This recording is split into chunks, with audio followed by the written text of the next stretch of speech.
Okay, I'm going to call the school board meeting to order for October 30th at approximately 6:31. If we could all stand to salute the flag, please. I pledge Allegiance to the flag of the United States of America and to the republic for which it stands, one nation, under God, indivisible, with liberty and justice for all. Okay, we'll start with a roll call, please. Ryan here. Brady's here. Keen here. Kid here? All here. Okay. Full business. There were a few questions on the last agenda. 3 of them have been answered. One of them was Andy's question about the amount of reimbursement we get under special education, the percentage. It's a very complicated question because the reimbursement comes from 3 sources. One is Medicaid, one is the grant, and the other, Medicaid. I already said Medicaid. One, Medicaid, the grant, catastrophic aid. Right. So it's very complicated, but today when we were listening to the NHSAA discussion from the federal AASA lobbyist, she said that overall it's about 15% of what they're supposed to be providing, the federal government is actually providing. So it's actually, it goes up and down year to year, but right now it's about 15% of what they're supposed to be doing. All right. I think that takes care of it. That takes care of it. Okay. And then just the old business, we did a newsletter blurb for the newsletter that'll be going out to the town, and everybody saw it. Did you? I didn't get a chance to read it yet. Oh, you haven't? Get the- You What can is it? still do that. Yeah, It's not- it Yeah, I'll hasn't look gone at to it. print Yeah. yet. I'll look at it tonight. Okay. And agenda revisions. I would like to suggest that the board move up item number 11 and make that non-public right away so we can take care of it, let the petitioners go.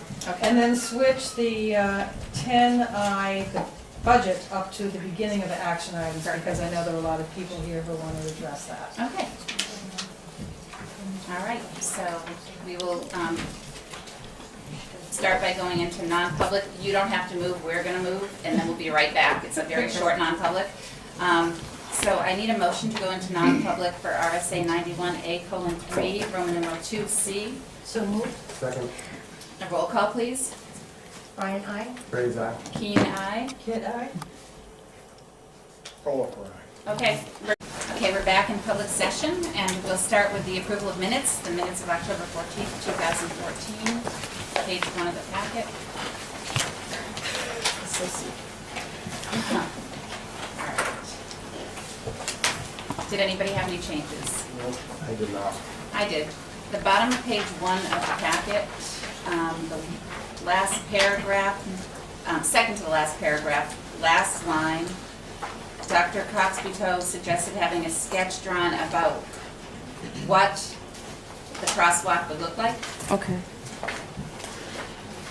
I have a couple. Are you done? Nope, I'm not done. Okay, when you're done. Page 2 of the packet, Roman numeral 7, 1, 2, the third paragraph. A timeline would be set up, a new demographic study with projections. Hold on, I gotta see. Might be needed, though it was be free, it should say, though it would be free to get information online. The engineering, same paragraph, the engineering architect could take a look at what? District had? I think that's, no, one more.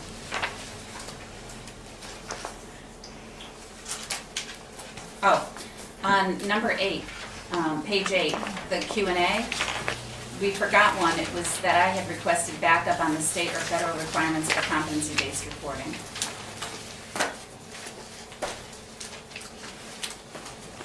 During that meeting.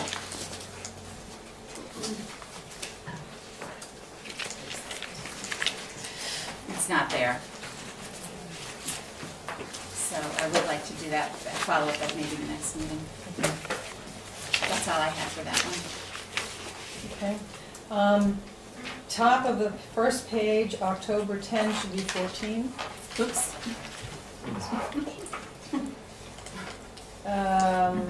Under 6.3, there needed to be access to the crosswalk.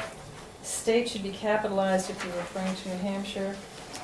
Clearing a path to the crosswalk through the snow, adding the word top of page 2, just formatting the paragraph at the end of the first paragraph. Future staff as well should just be moved up to attract. It got Oh, yeah. moved down. Yeah. First paragraph, end of the first paragraph on page 2. Yep. Okay, it just needs to be moved up. Got that? Yes. Okay, then down under 8, approval of minutes, Dr. Cox-Beto noted abstentions were not votes. They got the votes of abstention, it makes it, abstention just makes it clearer. The next page, when you're G, Wellness Committee, subject to the sentence would be helpful. Remember, just trying to keep things in full sentences, that's all. And a period at the end of Dr. Cox-Beto would remind Carl Smith about this. And I think that was it, just, And continue on that same page, page 3, I think, down at the bottom for public input. The first sentence, budget would be presented to the budget, should that be budget committee? oh, yes, Yep. yeah, good. That's it for me. Anybody else? Do I have a motion? Motion to approve the minutes as amended. Second? All those in favor? Aye. Aye. Non-public for October 14th. I didn't have any changes. Yeah, that's fine. Can I have a motion? Motion to approve the non-public minutes October 14th. Second? All those in favor? Aye. Aye. And the minutes of October 21st. I did not have any changes. I did not either. Motion to approve the minutes October 21st. Second? All those in favor? Aye. Aye. Okay. Correspondence. We received a few emails regarding the SLIM program. I think those have been answered by the SAU office. Other than that, I have nothing else, on my, I have a correspondence from Dr. Blake. oh, okay. He had made the request of the joint meeting to the Sanborn Board last night. They were unable to make our November 4th meeting. They had a meeting that they had to miss. They didn't make a quorum for the other previous meeting, so the answer was delayed. He has asked us for more dates. So when would the board be available for a joint meeting? Now, we have 2 more meetings before the holidays. They're not going to do the 4th, so I believe it's the 18th of November and the 16th of December are the 2 meetings that we have. I can give them those dates. Do you Now, want- let's meet after the, first. Okay, the only Yeah. reason I'm suggesting trying to get them before is so that you have the opportunity to have input into the budget process. Once we cross the New Year's, there really won't be anything that you can say regarding their budget, because the budget will be pretty much done. It would just be advisory anyway, though, correct? That's correct. So I guess we'd have to look at their budget and everything else beforehand. It's kind of up to you, but that's part of the purpose of the meeting, is so that you can have input into the decisions that they make. Yeah, they try it for the new year, for the new year, yeah. December 16th. That's kind of late. We can see if they can make it one of the meetings. I Okay, guess it we'll put sounds the like the 18th and consensus of the board is to Yeah. get together with them before the holidays. So we'll try for the 18th and the 16th. Okay. Okay. See what they can do. Yep. Any other correspondence? Yeah, that's it. Okay, we're gonna go right to public input. So I need the sign-in sheet. Did everybody get a chance to sign in that wants to, that is here and then that would like to speak? And as soon as I see it, I'll know how many minutes I have. 1, 2, 3. Okay. So, for public input, what we do is we ask you to stick to subjects that are on the agenda, to speak up for what you'd like to say about the things that are on the agenda. And we don't respond at the meeting. However, I'm sure whatever you're talking about the agenda, we're going to talk about tonight, so you'll be able to hear what we're doing. So the first person would be, I I think they're gone, students that they wanted to talk That about was right. something. They didn't. Sue Levine. Hi, Sue Levine, 72 Road Drive in Fremont.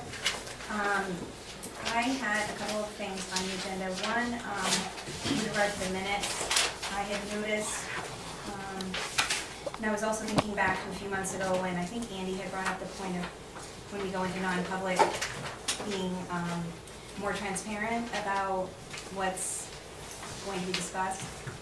And when I looked at the minutes from the last meeting, it looked like non-public was going to be for section A of the right to know, which was I think personnel. And then when I saw the non-public minutes, it looked like it talked about some other things. So I just wasn't sure if I understood how that law worked. And again, I know you're not gonna respond, but I just wanted to put that out there as something that I think would be, helpful to clarify going forward. Which minutes is it, Sue, that you're questioning? The ones that you guys just reviewed. The non-public that we The just went over? non-public. Yeah, it said it was. We'll check into that and get back to you. Okay, thank you. Like I said, I just want to make sure I understand how it works and that I'm reading things right. So regarding the fiscal year 16 budget, I know there was discussion about using the fiscal year 15 funds to remediate the asbestos, which I think makes a lot of sense. I also wondered if that could be considered for potentially the bathrooms as well, so that those could be done.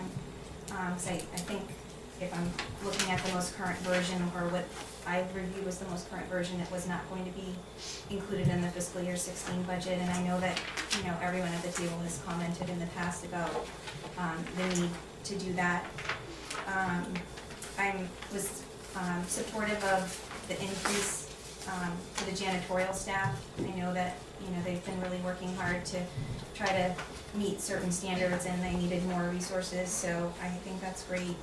I was excited to see the part-time foreign language person in there. That's been something that we've been working on and you've been working on for a long time, so I appreciated that.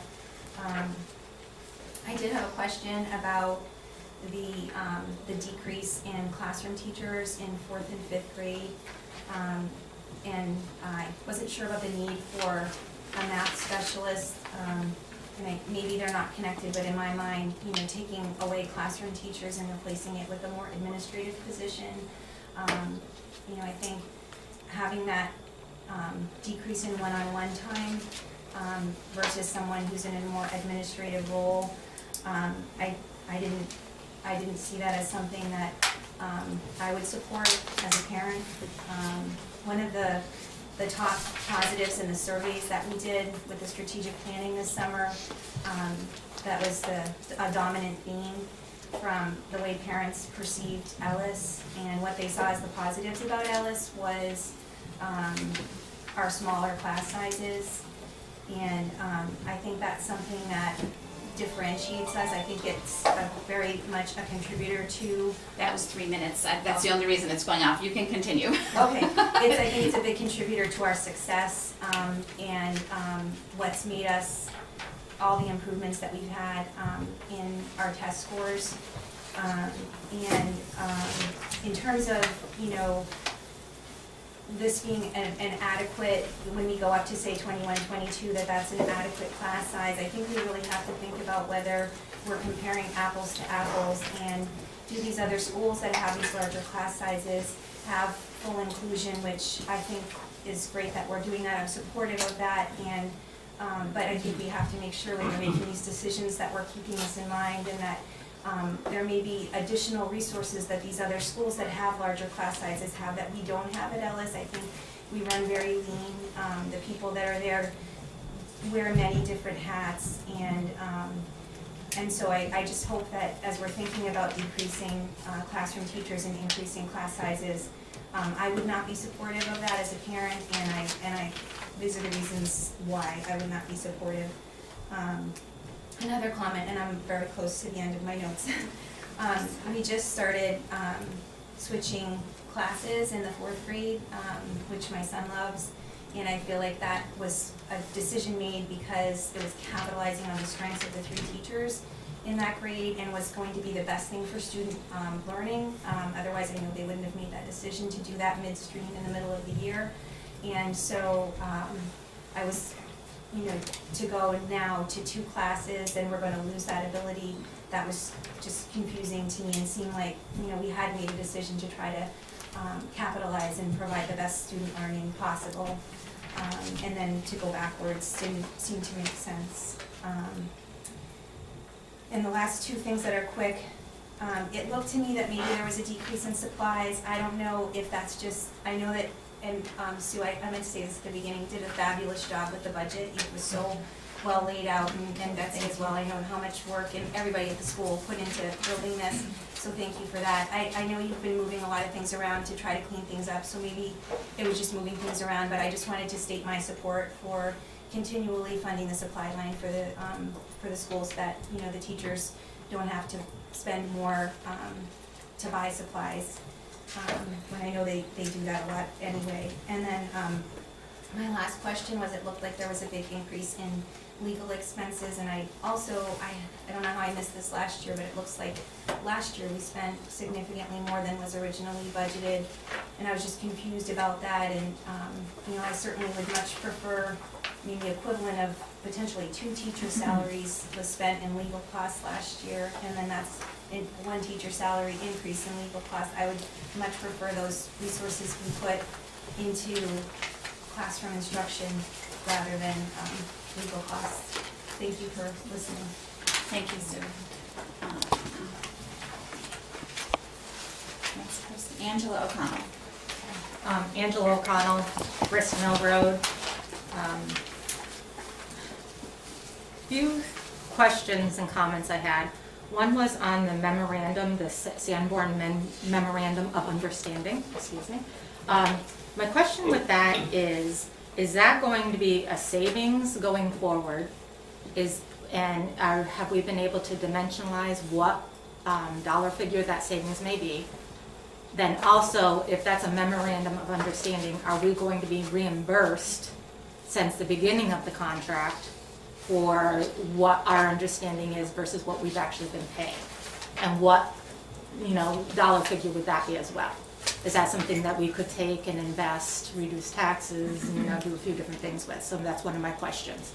And kind of tying into budget, is that what maybe why the budgets for the legal expenses were higher or not? Trying to understand that. So that was one of my questions. And then I actually had quite a few comments and questions about the budget. So one of my questions is, if I have some specific line item questions, if they cannot be answered here, like how do I go about getting those answered? They might be answered tonight, Angela. Okay. But you can, I don't know how many you have, but you have a few minutes if Okay. you want to, because then we can make sure we cover them as we discuss. Okay, I can definitely mention a few then. Okay. So, trying not to reiterate exactly what Sue had mentioned about some of the things about the small classroom sizes, but both the curriculum committee surveys that I was participated in, and then the strategic planning committee that I participated in, they both very much called out that they wanted, or they appreciated the small classroom sizes that we have, but they also wanted language, foreign languages, arts, and music. So to me, I don't think it should be an either or. I think we need to figure out a way to make it an and. And that was one of the questions about the Sanborn kind of tuition agreement, seeing if we can maybe leverage those funds. Very concerned about 2 teaching roles going down. Also concerned with a 0.5 Spanish teacher, and questions are how would that actually teach 4 grades from 5th through 8th? Only a half of a teacher, so to me I'm trying to understand that and wrap my head around that a little bit more too. The number of students per classroom, 21 to 22, honestly doesn't seem like that high if it was all mainstream students, but because we are an all-inclusive school, that's where I start to have some questions about it, and I'd like to understand more about that. I liked the addition and the upkeep investment of the building. So, but my big question for that was, that is, I believe, a 26% increase. And is that a one-time increase, or is that going to be our new base going forward? Same thing with the 0.5 custodian. Understand that we need some additional help. Is that the most cost-effective way? Is there a way that we can be a little creative with using high school students as an example, giving them part-time jobs, things like that, so just trying to be creative as well. Had some questions about some salary increases on line 201 and 289. 201, it went up by 9%. What's the other one, 201? What else? 289, 201 and 289. 289, with the secretaries went up by 7%, I believe, in front office. Also had questions about the reimbursement for the, let me find the correct, sorry. 201 is a computer technology. Legal expenses Sue had touched on. Under the office of the superintendent. Can you go back again? I'm sorry. Yep. What was 201? 201. Line 201? Yep. Oh, okay, that's a separate. Sorry, line That's 201 was the salary of the Right. computer. Sorry Okay. about that. I'm just trying to be. Yeah, I'm trying to keep Yes. notes. Me too. And then the legal expenses, which was 229. I'll go 220. Then talked a little bit about the, actually, the 249, which is the course reimbursement for the SAU office. And I didn't know if that was actually teacher reimbursement for course offerings, or is that only for the people who work in the SAU, so I'm trying to understand that. Contractual. And then my other question on that was also the 0.25 for a payroll specialist. And my concern is that as we continue to reduce staff, but yet the payroll, we're asking for more hours to do payroll, to me that kind of seemed a little contradictory. Those were the main things, and like I said, I believe some of those may be covered. But really just looking at the increase in cost and seeing that a lot of it is not going towards increasing this, where the students are going to benefit directly from face-to-face time with the teacher and the staff. So really trying to understand that a little bit more and understand how that balances. Thank you. Thank you. Don, you had a question mark. Don Kidd? Thank you, Marcia. One thing that needs to be remembered when people consider what's going on in the classrooms is that over the past 3 or 4 years, the number of paraprofessionals that are in the classroom has been significantly reduced as we try to get closer and closer to the number of hours that we have to cover to be legally compliant. So I know that the number of hours that, and number of paraprofessionals that are in each grade has gone lower and lower and lower, so we have less coverage. So as you reduce now the classroom teachers and the number of students per teacher, and the number of students per teacher rises, it's not just that, you also have less coverage with paraprofessionals. So you are really decreasing coverage in both areas. You're decreasing coverage with paraprofessionals and you are decreasing coverage with teachers. So it's in both areas that you're decreasing coverage over the last few years. So it's not just the one-on-one with the teacher that you need to realize that. And we do have a high population of special education students, and we need to make sure that we're serving their needs. And we cannot serve their needs if we don't have the bodies to serve those needs adequately. And we have IEPs that we need to legally serve their needs. We're not going to be able to do that. Something to consider. Thank you. Thank you, Dawn. Rebecca Sabatini? Hi, Rebecca Hi. Sabatini, 55 Louise Lane. I agree with what has been spoken so far, but my biggest question is if you're thinking of decreasing the 4th and 5th grade size for a teacher, why did we go to switching classrooms this year? I can only assume that that was to benefit the students, but now you're wanting to take that away. So I don't really understand that. And the same with 5th grade. They're switching to have different teachers for different subjects. So how would we go about, I guess, having the expertise in those fields that they're now doing? That's it. Okay, thank you. Cheryl Rowell? Hi, Cheryl. Cheryl Rowell, Sandown Road. in thinking of the reducing the teachers too, I wondered if you could two separate things, I agree with what's been said there, but also wondered if you could do me a favor and review the budget process, because I think I know what goes on, I should know, in town, I've been involved for long enough, but especially where it's SB2, so I'm assuming the school administration gives you things, and then you sit down and review it, and what are the thoughts on the teacher? I'm hearing that maybe they're not, anyway, just wondered about that, and then it goes to the town. We'll describe the process when we get to the budget as a board. Beautiful, thank you. And is there anything else though, Cheryl? I think that's it.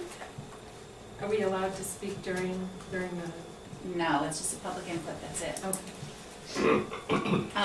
And we could always have another public input after the budget if the board would like to, because we didn't anticipate a crowd.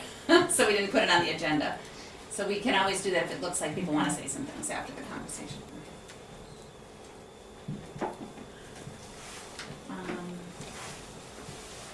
Jennifer Rydeen? Okay, I'm not gonna repeat what they said because I don't think I could say it any better, but I do wanna say that I agree with what's been said in the room.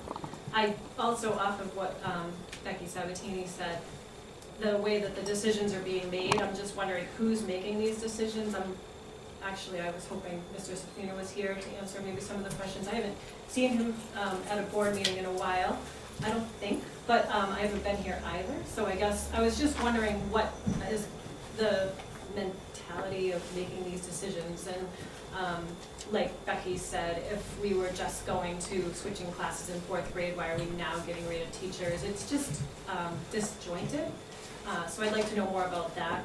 I'd also really like to know about the math specialist. I guess if I can learn more about that, I'll understand how that can benefit our children. But I think at the sacrifice of a classroom teacher, I'm curious where that benefit is, because I think one math specialist for 400 plus students in comparison to a classroom teacher for a smaller group of students, I personally see that as more of a benefit, just smaller classroom, one teacher. I think you can do more good. I certainly wouldn't want 22 kids to be under my responsibility to provide optimum learning for them. I just think that would be really hard. But I'm not a teacher, so I don't know. So I guess I just want those questions answered, and I think that's it.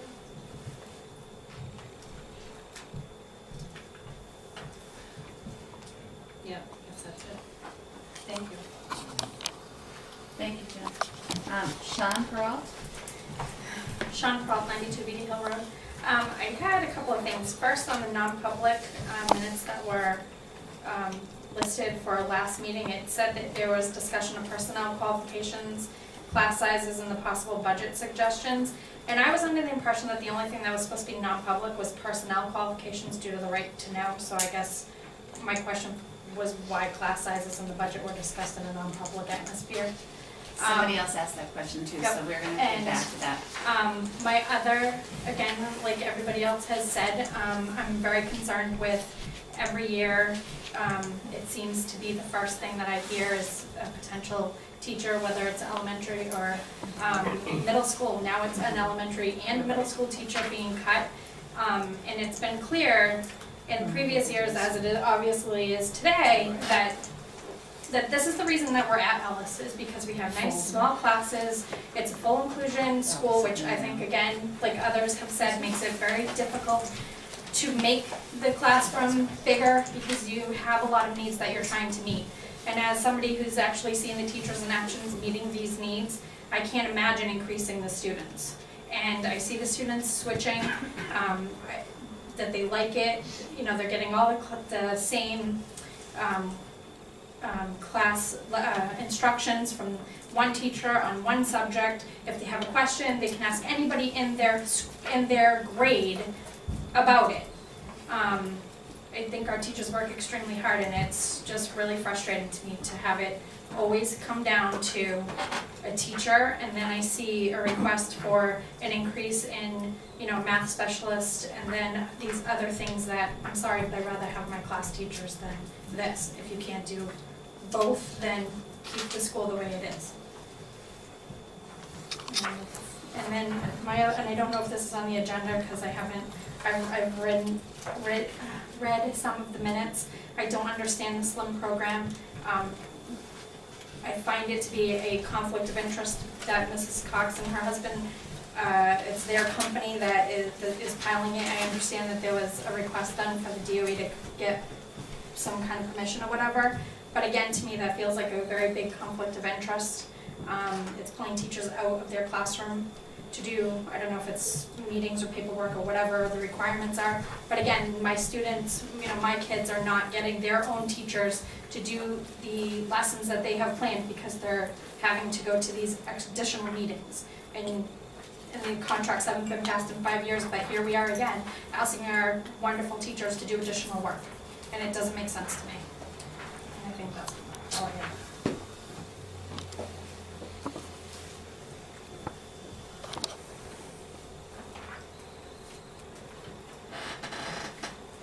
Thank you, Sean. Ray Pearl, you had a question, Mark? I think Sean covered it. Smart man.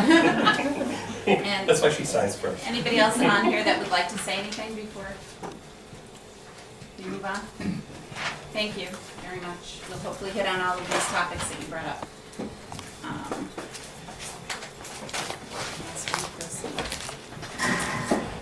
Information item, town and school district electricity bills update. Is that you, Andy? Yes, we did, What did yeah. we do? Yeah, we signed the contract. We're going from, I sent a copy to, Sue. I thought I may have forgotten to CC you. That's okay. But it's a good contract. It goes for a year. And, I'm sure. Who's it with? Integris? Same as the town. Same as the town, right. Okay. So, and they discussed it. They sent it to me that day and I signed it. Anybody have any questions on that? I can send you everyone a copy. Sue has a copy of it. I'd like a copy of this. Sure. When I'm bored. We had a couple of choices, and the reason why we picked, they wanted to pick the choice they did is because it ends in November, and what they're saying is that it's a good time to start looking at renewing your contract in the spring, because that's when they figure out rates that tend to be lower over the long term of the contract, and if you're going in November and looking for a contract because rates are higher, and then so they'll give you a higher quote. So this way we get a pretty good quote. So November of 2015. Right. No, spring of 2000. No, November 2015. But we'll have to start looking for a new contract. We'll have to start taking bids in the spring. Okay. So we're gonna lock in a better rate. So we're gonna move right to the budget, fiscal year 16 budget. And basically, budget, we had a question about budget process, so I think we should go over that really quickly. What's that? Do we want to do the budget transfers next? No, we Oh, did the budget. we did the revision. Okay, that's fine. So we'll do this after. We'll just pop it back up the other way. So, I'll go over from the school board's perspective what we do, and then Betsy can go over from the district's perspective, the school's perspective, what they do. But the school board waits for the superintendent to bring forward a proposed budget based on what she has found from her staff and her people, what they think they need for the school. We of course, as a school board, kind of say, we're trying to pass a teacher's CBA, we're trying to pass a support staff CBA, let's be a little careful, that will help to pass a contract if we don't have an escalating budget to the point of, $500 or $1 million or something like that. But other than that, we really wait to hear from the administration on what they think they need, what their staff has asked for, what kinds of things the building is in need of having done, what the children need, what kind of special education needs there are out there this year versus last year, all of those things, the tuition contract, all of those things. We have to kind of tie them all together, wait for our guaranteed maximum rates on health insurance increases, on tuition rate increase, and on dental increases and all of those things, life insurance, and retirement. So we are here there tonight. This is our first pass. We've gotten this, I don't know, several days ago now, and we've had a chance to really look at it as individually. Now as a board, we're gonna go over it. And that's what we're doing here tonight. And we're very happy to see that people have a lot of interest and input. But a lot of work goes into it way before we see it. And so I'm gonna let Betsy talk about how she runs the budget process on the building level. Okay. First of all, the entire budget process is online on the website, the SAU 83 website of the budget. And it goes through everything from the beginning of the process to the end with all the dates of the meetings and how the process is done, and what happens when, and when things have to be done. In the building, the principal puts together his budget. And then the assumption is that he meets with people in his building, usually grade level by grade level, department by department. They discuss what goes into their budget. They make the requests. They go back and forth on what's important. They prioritize, and then the principal brings his budget to me. But not just the principal, the director of building and grounds, the IT, and special education.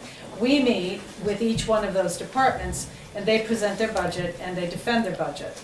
And then we put the whole budget together, and we go through it, and we look at the needs of the community, the needs of the school, and we prioritize and set up our budget, and then it becomes the superintendent's budget, and then it goes to the board. And that's where we are, we're at the board.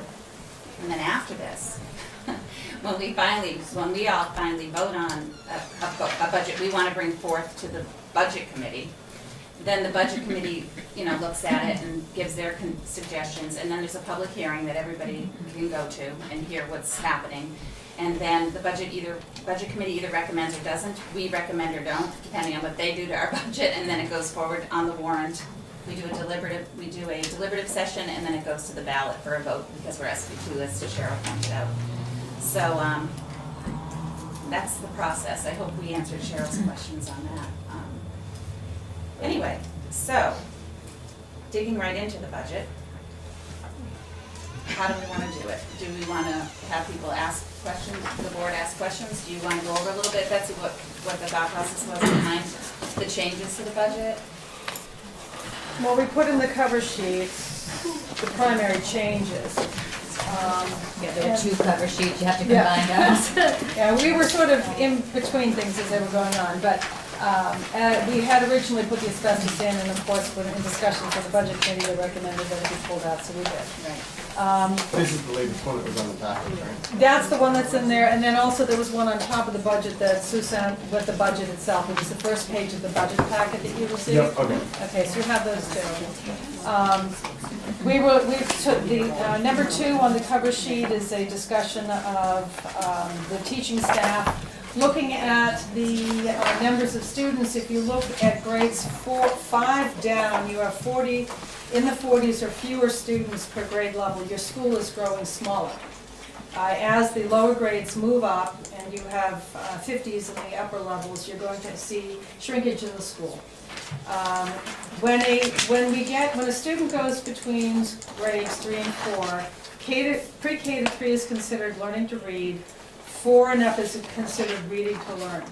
If students are reading on grade level at that point, by the time they go into 4th grade, then the recommended class size goes up. Because they don't need the individual attention, they're working as an older student in a different setting, and more recommended class sizes for that age group or between 18 and 24. And the reason is that their social needs are changing. When you are at the age of 4th grade and higher, you have greater social needs in your room. Any given day, you like someone, you hate someone. Someone likes you, someone hates you. And in a small class, a particularly small class size, you have very limited social interactions. So you need to provide enough students for the appropriate socialization of students in the classrooms. And the research is very clear that the importance of 12 to 18, in K to 3 is proven. After that, it's not, and it doesn't show a difference as long as the teacher is good and highly qualified. Excuse me. So, looking through the grade levels, you have grade 4 and grade 5 moving up. There were, in the lower 40s, maybe classes of 21 and 21 and 22 and 22. The State Board of Education minimum standards are 24 in lab sciences, so we don't want to exceed 24. Since those fall between that, it's very comfortable to move to 2 classrooms per grade level. They can continue to change rooms, usually in a setting where you have 2 teachers in a class in a grade level. One teacher will teach social studies and English language arts, and the other teacher will teach math and science, and they'll switch. That's pretty standard throughout most small school systems. And then teachers can teach to their strengths. If they're a humanities strength person, then they can do that. If they're a science math strength person, they can do the other subject area. It also works very well if you happen to have modulars. If you have, like your 4th grade in the paired modular, they can move between the 2 classrooms on the modular and never have to go outside. That's one situation that a lot of schools will use when they have a modular classroom.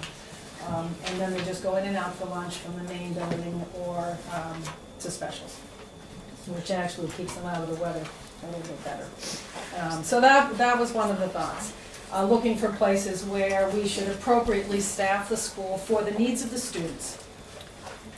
Looking at other positions, doing some research on custodial positions. Mr. Brown did bring forth a request for a full-time custodian, and researching necessary personnel for the size school. We have about 59,500 square feet in our building for schools. They recommended that we have at least this part-time person to continue with the level of cleanliness that we've been able to achieve. We have basically been doing a lot of the cleaning here at the SAU ourselves because Mr. Brown hasn't had the time. I've been on toilet duty. To get up here, we respect that because he's working particularly hard in the school to raise the level of cleanliness that I'm looking for particularly in that building. And they're able to achieve it, but they're working more than they should be. So we do need to have that part-time person. And of course, we would love to have a full-time, but incremental change. We'll see how things go with a part-time person. The Spanish teacher, I discussed this with Mr. Zafina, and he seemed very happy with a part-time person. This is the way he suggested that it would work, and that is that the Spanish teacher would be a part of the specialist rotation in grades 5 and 6. And then for 7 and 8, it would be a selected class, where it would be part of the RTI process. A student who wanted to take Spanish would have to be proficient in both English, reading, language arts, writing, and math. They'd have to reach proficiency. They'd have to have good grades in their regular classrooms, teacher recommendations, and they'd have to meet those criteria to be able to be in the Spanish class. We have about 20 now that are taking, and we have 3 others that were interested, and we'd have to see what they look like, but that would be the other half of the person's schedule. Right, the Sanborn Middle School, It's part of the RTI. Yeah, not all the students. It's part of their RTI rotation. Right. And it is a selective class, and they do French class. and Spanish. So we're matching essentially what Sanborn does with that. The .25 payroll person at the SAU will be to alleviate the 70 to 80 hour weeks that Susan is working. Presently, she has put in hours beyond pretty much 5 nights, 4, sometimes 5 nights a week and weekend hours to take care of the business of this SAU. And we need to alleviate part of the burden on her so that we can have her have some kind of a life. There were 14 days this calendar year over Labor Day that she worked straight, 16-hour days. And we need someone here. It has to happen. This used to be staffed with 4 people. It's now staffed with 3. And we'd like to at least get a quarter of that so that our business office can work more efficiently and get things out more on time and get home to bed at a reasonable hour. So I think that's a very, very reasonable request. Betsy, not to interrupt, but weren't there 2 paras added as well? Yes, we that have. are not on here? That is Okay. correct. Yeah. I just wanted to say that because I know Don mentioned that we're reducing paras, and I know we increased them by 2. I was gonna So say I just that. want to make sure that that's noted because I want you to look at that, Don, and make sure that you realize that we're not cutting paras and we're increasing them by 2. And they're actually in this year's, but We're being added we're this year. hiring them this year too. Right. Because, okay. because they're IEP. This year as well. Required. But they're in the budget for sure for next year too. So I just wanted to say that because when I was looking at the budget last night, I did pick up on that and it wasn't there as, And Well, that's. because we have them in this year's budget, we're hiring two, I understand, yeah, okay. but they weren't budgeted for this year, you're Gotcha. right. Yeah, okay. And in terms of paraprofessionals, this office doesn't make decisions regarding paraprofessionals. They are driven entirely by the requirements of the IEPs. That is how that works. We don't have make any decisions on that. The addition of a math specialist is partly due to the fact that we've had a curriculum consultant in the building who has described our math program as scattered, I think is probably the best way to put it. Everyday math has not met the needs of teaching staff with the changes that have been coming with CCSS and with the fact that we have discovered over time the scaffolding system that everyday math uses is not as effective as it was hoped to have been. And consequently, different grade levels are doing a lot of different things, using a lot of different resources. And like in the reading specialist position, a math specialist would come in and coordinate. Not only would coordinate, but would also provide professional development for the teaching of math. And math is our weakest subject in terms of our test scores. Except for science. Except for science, yes. We won't go there.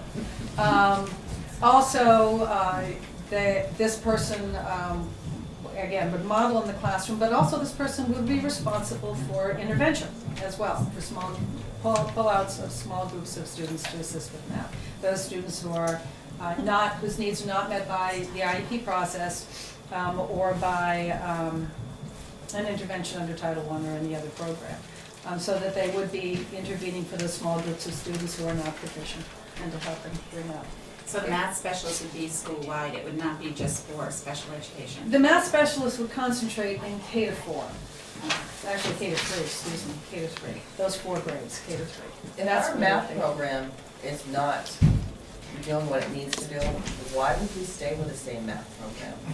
I mean, I know we've had a little bit of this discussion in the past, and I did a lot of research on the everyday math, and there's a lot of negative out there on the everyday math. And I think there was even concern when the Common Core came that how to align it, the teachers had difficulty. They've done it in Sanborn. They have everyday math and they have aligned their program to the CCSS and they're done. What the issue is that the teaching of math is not a series of textbooks. It is a series of standards that need to be met. A textbook is a resource for a teacher to use for instruction. It is not the math program. Teachers can use all kinds of resources for teaching math. They can use textbooks, they can use online resources, they can use their own materials. The intent is that at the end of the year, the student's able to achieve certain standards, whether or not you use a textbook. Some school districts don't even use textbooks. They write their own curriculum for math and they deliver it in the way that they choose to. There are a variety of new programs out. If part of the issue with how things are working presently is that there's been no program review, a formal program review of math. When a school system is looking at changing a full textbook series, like you did for Treasures, if they want to adopt a new math series, let's say K to 8 or K to 5 and then another one 6 to 8, what is typically done is a program review. A group of people come together and they determine what criteria that program should meet. Oh no, I take that back. They determine what criteria their entire math program in the building now should meet. And they answer the question, are we meeting the criteria that should be met now with the program that we have? And if they determine that it is not met or that it's partially met, then they try to figure out what the gaps are. And then, after the program review presents its determination of the effectiveness of what they already do, then it determines whether or not they need to look elsewhere. Then they do a pilot. And a pilot is typically done throughout the building with at least 3 different math programs. For example, they could go with In Focus or Envision or My Math or Everyday Math. And they're done at different grade levels in different classrooms, and there's data gathered, and they compare the programs. And they do this for a year. And at the end of the year, and throughout the year there's discussion, but at the end of the year they are reviewed and determine what they feel is best. And then a decision is made. Most school districts do this as a 2 to 3 year process. I remember Amherst, who has one of the best curriculum directors in the state, took 3 years in their math review, reviewing their program, piloting to determine that they would go with Singapore math, which was in focus, math in focus. And then they infused the entire building, their entire school district with that program. They provided professional development on every grade level. They followed it up in 6 months. They provided it during the summer. That's the way that an introduction of a program should be done properly. So part of that, having a math specialist would be to facilitate that process, make it work. Wouldn't our teachers that are already at the school have the best information and grasps on this program that we've been working on, and where the gaps are that they feel? I mean, because how long have we had the Everyday Math? 8 years. So there's teachers, a lot of teachers here that would have that comparison if there was. I'm just worried to have someone else come in and do this when the teachers probably already have a lot of information to start, to know where we need to go to next with that math program. Well, that's what that group of people coming together to take a look at a program review. You know, first grade would be represented, and they say, well, in our grade level, our math program doesn't provide enough measurement. And grade 2 would say, the program that we're using now is not really effective at teaching X. And each grade level would take a look, and then they would look and see whether or not they're actually implementing the program with fidelity. They may have what they're supposed to have, but they may not be using it properly. And then in many cases, that's the case, because you'll change teachers in different grade levels, and they haven't been trained in that grade level, in that particular program. So there's a lot to consider before you start to spend money and re-infuse a building with an entirely different program. So that would be absolutely, would be pulling from all of the people who are here to help determine what the need is. I think the only thing that concerns me, or the biggest thing that concerns me with what you said was that some of the teachers wouldn't be even using the everyday math program. They use this and they use that. If we have a math program, it should be used, and if it's not being used, there's a reason for it. It was just something that really sticks in my mind when you said is, if we have this program for our school, it should be used, and if not, there's definitely huge There should be issues work there. done to Yeah. determine what the problems are. Absolutely, absolutely. On the same topic, one of the questions Jen Wright asked tonight was, and I need to hear from you, because I don't think you put the budget together connecting the two, but I think that maybe looking in from the outside, it looks like that's what happened. But she asked, how's the math specialist a benefit for the students instead of smaller class sizes? And I'm not sure that you reduced class sizes in order to get the math specialist. No. I think you had two different things going on from what Correct, I'm hearing correct, you say. correct. But I would like to, if you can answer that Sure. question. Yeah. In every year, you take a look at your class sizes, and you see how many kids you have, how many students you have in each class, and you determine what's the best way to staff your building. That was one decision, and that included the two teaching positions. The discussion of needing a math specialist was a result of the discussion with, well, several factors. One, math is our weakest subject area. So, and we're looking at STEM. And there's a big push on the state to look at STEM. And we need to work on our math. So how do we best work on our math? You bring in a specialist to work on it with people close by. So that was, and we put that position in. It's not required by the state. The state does require a reading specialist. So you might ask, why doesn't the state require a math specialist? But they don't. So it's a recommendation. And then the part-time Spanish is a part of the strategic plan that we've been working on. So they're not tied together. Okay, and here's a non-education person asking a question about if you have a curriculum coordinator, is that somebody who would actually be similar to, say, a reading specialist and a math specialist, or are they two separate kinds of people, one that kind of builds curriculum and one that kind of is hands-on with kids? They're very different. They're very different, okay. With the possibility or, proposal of cutting a teacher, how many identified students do we have that would be going into the 4th grade? And with that many students, yes, I know that there are paraprofessionals that help and all, but paraprofessionals are not the teacher. The teacher is responsible for every student in their class. The paraprofessional helps the child stay on task and that, but the paraprofessional is not meant to teach that child. It kind of concerns me. I think I have an idea, just because it's around the same age of kids that I'm familiar with, that it would be 6 or 7 kids. That's a lot when you have, In each class? no, Oh. but to be able to support those kids in a class that had 22 kids, and if the numbers stay the same, they could come down, but they could go up too. That teacher is responsible for every single child for their learning in that class.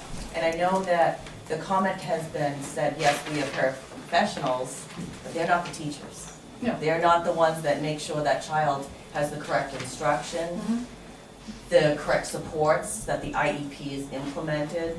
So it's just something that I have to say out loud, because that does concern me. And And it's still a young age. And that's also the responsibility of the case manager, who is a teacher and qualified to teach in those subject areas. And so for some of those kids, they may be working with the case manager.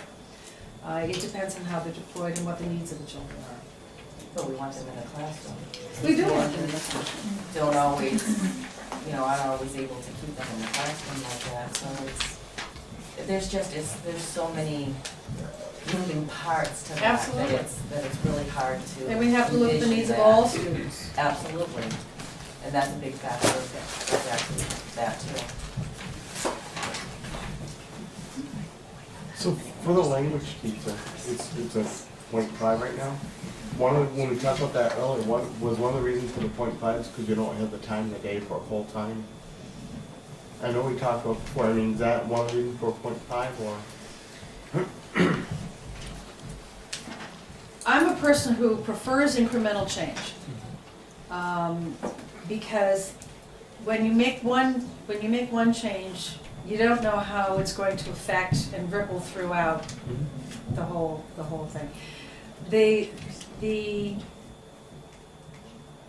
introduction of foreign language in K-3 would end up being part of the specialist rotation, most likely. The value of that is not that high. They'll learn to count, they may know the days of the month, and look at some culture. They can do that in grade 5 and 6 too. So for the budget, the fact that we're trying to get a teacher contact through and pave roads and all those things, it was felt at this point that 0.5 would start to at least provide grade 7 and 8 students the opportunity to go to level 2 in high school and provide culture, introduction to another culture in 5 and 6. And that was as much as I felt that I could recommend. The board could certainly put in the full-time position should it choose, but that was my recommendation at this point.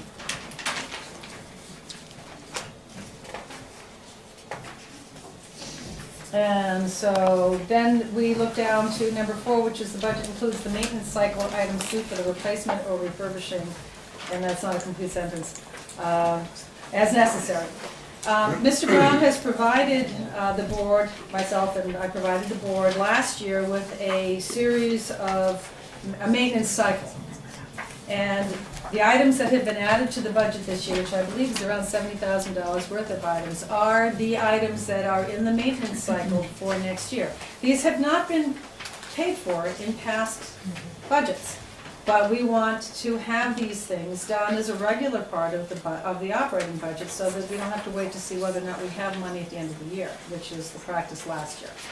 So those items are included in this year's budget. And the only exception is the dishwasher. That's actually on the next cycle, but it's been serviced multiple times, and it's time to, It's Yeah. time, otherwise we'll be just paying to keep an old one running Right. all year long. That's the one in the kitchen? Yes. It's an industrial dishwasher, huh? 'Cause I was Yes. gonna say, geez, look at the price of I that. know, I love one. Do you want to mention the Yeah, I was just food gonna, service? yeah, This is a good time that to do was it. another question I had. I noticed, in the past, that, the items, the kitchen oven, the dishwasher, and the countertop mixer. I was wondering, would you prefer to budget those within the food service? The only problem with that, that's probably where they should be budgeted, but the only problem, if we start to move those expenses into Fund 21, you don't have a very big fund balance right now in the food service fund. It's only, I think it's hovering just over $4,000. So you would start to run that fund in the red, and the general fund would eventually have to do a transfer. It's the same thing though as spending the money out of the general fund and giving it to them. There's a chance though that some of those expenses, if the food service did well, would be covered in Fund 21. And you'd only have to transfer into Fund 21 the part that was in the red. So, I guess it's equipment, right? It's It an is asset equipment. to the building. Mhm. It's, But does it's, it matter where? well, it's for the kitchen. Right, but it is our kitchen. Yes. It's our school. Right. We haven't really purchased anything for the kitchen in a long, long time. No, PTA it looks like, it donated looks like stove, it I was, think. it was in the But the 80s. stove Yeah. didn't have an oven, right, you guys? The No, stove- It was just a stove. It looked like it was in the 1980s when you Yeah, you put some replaced. dates. We put, Yeah. we put a brand new, here, but right? they donated There are a brand new stove. Page 49. Not an Microwave oven, now? it's refurbished. No, No, that's the not- P, the PTA donated, a few years back, Six six or 4 years back, I wanna say, I think it was the first year I was president, we donated a 6-burner stove Yeah.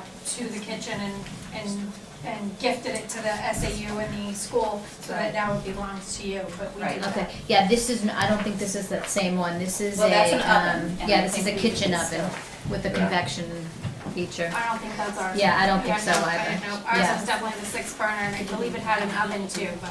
Okay, yeah, It no, was like a regular. this one's different, Okay. yeah.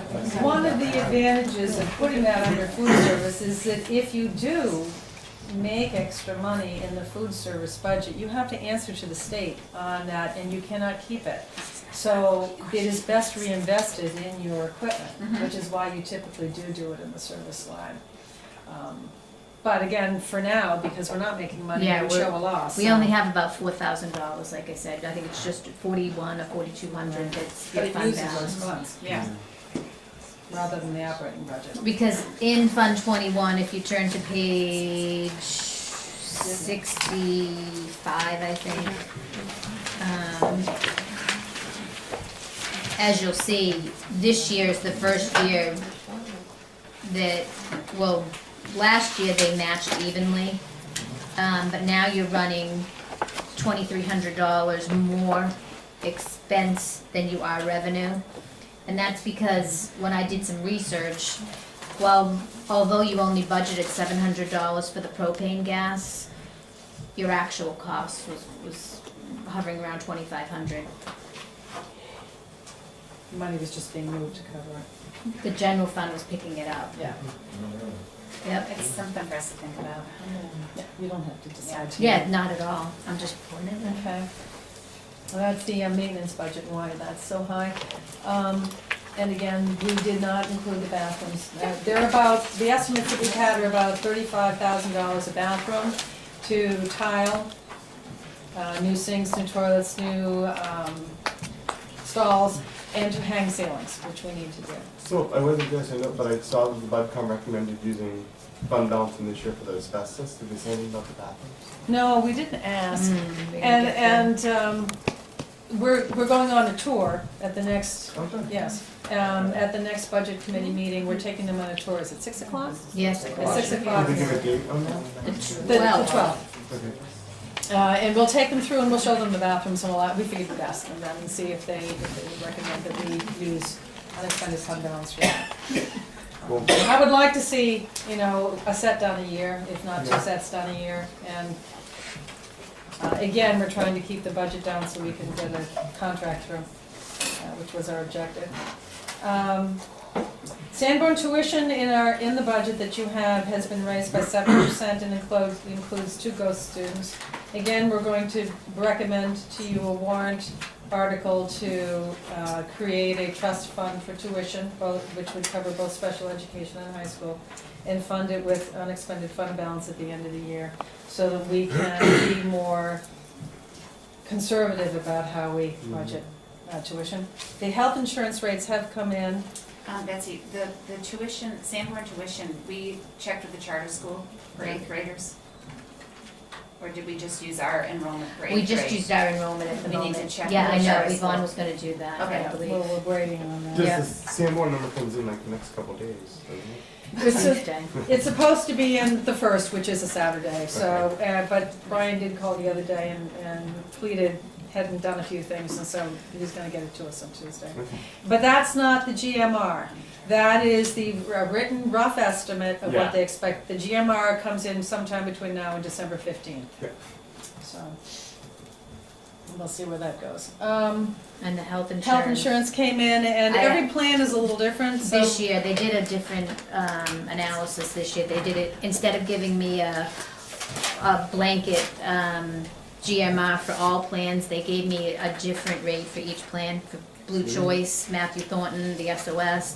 But anyway, they also gave me the dollar figures that they anticipated, and there's about a $19,967.10 dollar difference between what I have in the budget and what the actual, what the GMR are now. It dropped. Yeah. It dropped. So yeah. $19,000 drop. Yep. So that will be on the next go around, you'll see those. I've already made the changes on mine, but I didn't want to confuse people by handing out a different budget tonight. Yeah, because Because I had anticipated about 8%, because last year it was 9.2. But like I said, they analyzed each plan individually this time. I'll let Sue pick up and go through her sheet with the board. That's this sheet here, the first page. So yeah, if you turn to page 64, that basically is the general fund total, and it's tied to, this is the one that's tied to your tax rate. So you see that the budget is down roughly 1.5% from last year. Also, costs that we had to incur that we've absorbed into the budget. New Hampshire retirement increased for the teachers. It's now 15.67 as opposed to last year it was 14.16. And the other employees it went from 10.77 to 11.17. This increased our budget approximately $38,050 from last year. Or additional, because of the increases, I should say. I already covered the health insurance. The dental insurance did not increase, but that was embedded in the figure that I gave you, the 19,000. We did not. Did not increase the dental, did No, not increase. not at all, so that's great. So it didn't increase expenses by $953? No, but I included that in the $19,967 figure that I gave you. Okay. Oh, that's included with dental? I just did both together.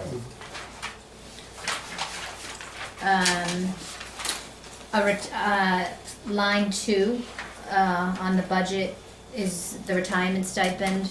I did not budget for anything in this category this year because I did not receive anything from the teachers. Nobody's planning on retiring apparently. When was the deadline for that? September 1st. Yeah, it was September. September 1st for next year? That's correct. Okay. Yep. And For then, retiring at the end of this year. Oh. no, I think it's retirement for the end of next year. Because- Well, because, You'd be predicting 2 years in advance. Well, no, what happens is you actually pay their time in July of the following year. So if somebody were to retire, we don't have to include it in this year's budget. We pay them in July, according to the CBA. Oh, okay, okay, Is that right? Yeah, okay. I gotcha. So Okay. they would have been people retiring this year, we would have paid them for Exactly. 16. That's correct. Fiscal year 16. That's Okay, correct. gotcha. Okay. So anybody retiring next year would be paid in fiscal year 17. That's correct. And that's when we would budget it. Yes. Got it. Okay, all right. So that's why I didn't do that. As Betsy said, I increased the Sanborn tuition by 7% because last year, our actual was 6.97 for regular ed students and 6.66 for sped students. Currently, meaning this fiscal year's budget, we have 217 regular ed and 28 sped. For fiscal year 16, we're projecting 211 and 32 sped, but we do still have to confirm the charter school students. I don't know what that number is. I'm not sure either, so I know we'll figure that out. And I've already talked to number 7, which is your decision about how you want to fund some of the food service expenses. And then Fund 22 are your grants. And I listed what I predicted or projected for fiscal year 16. And if you look at this sheet here, which is kind of my little cheat sheet, it just shows you what I budgeted in 15 and how they changed as the grants have come in. So we have an additional, as of when I did this, we had an additional $26,000 in grants, but I have a few budget transfers that will reduce that anyway. And Angela, to address line 201, that was a contractual. It's the technology director salary. That she had a multi-year contract. Okay. That addressed that.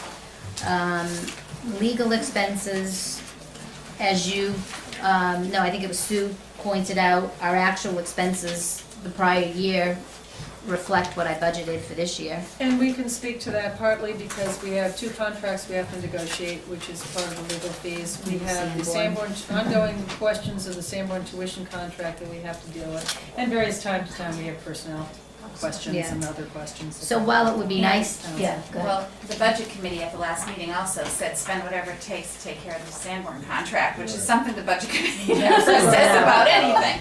But it is a legal issue. And that's why- And it takes an attorney to do it. And, yeah, it's ongoing. And while I hear what you're saying about how expensive they are, and it would possibly fund a teacher, it's still an expense every school district has, legal expenses, things that just pop up that we need legal advice on. So it wouldn't, you can't really, look at it It that way. saves the liability Yeah. of a mistake. Right, line 289. The only other thing I wanna say is, it's not like we're being sued out, and doing stuff like that. We're not putting out those kinds of fires. It's the procedural contracts that we're trying to negotiate or fix or, somehow change that we're spending this legal money on. It's not, there's no underlying legal battles going on that Are we're they paying for. Are they at like every meeting or something, or is it just when you need them? I'm sorry to interrupt. Oh, no, Is it no. just like when you have a question kind of thing, or request them to attend the meeting? Well, they're certainly at negotiations. Every meeting. Yeah. Yeah. Every meeting. Yeah, they're here when we need them. And there's a lot But of we don't invite research. them all the time. There's a lot of background So if you have a research. negotiation meeting, they're usually 90% of the time probably They're there. there. Yeah. 100% of the time at the negotiations meetings. Okay. In line 289, there was a salary adjustment that was fixed this year. There was a problem with someone's pay, so that was fixed. It wasn't a raise, it was a correction in the tracking step that the person should have been on that wasn't. And then line 249, was that the other one, Angela? Yeah, That's in your course. course reimbursement. Yeah, and I didn't know if that was the same as 297 or, No. okay. 249, as you can see by the note, it's per employee contracts. a lot of the administrative contracts, allow for people to take classes, just like the teachers have it in their CBA. The professional staff or the admin staff have that in their contracts as well. It's like that in every district, yeah.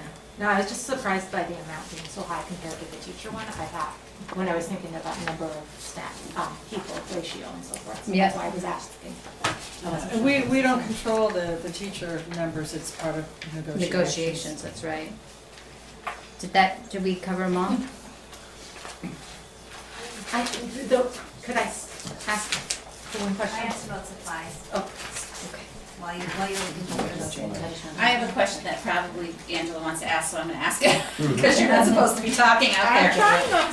So who, under 249, who is actually covered by those dollars? Is it strictly the SAU staff, or is it including, like, administration that is not on the? No, that's it's not- SAU staff. Okay, And it's so many credit hours in each contract, it's UNH credit, Which is what, 3,000 a course? I think it was actually more than that this year, it was, yeah, I think it was 30.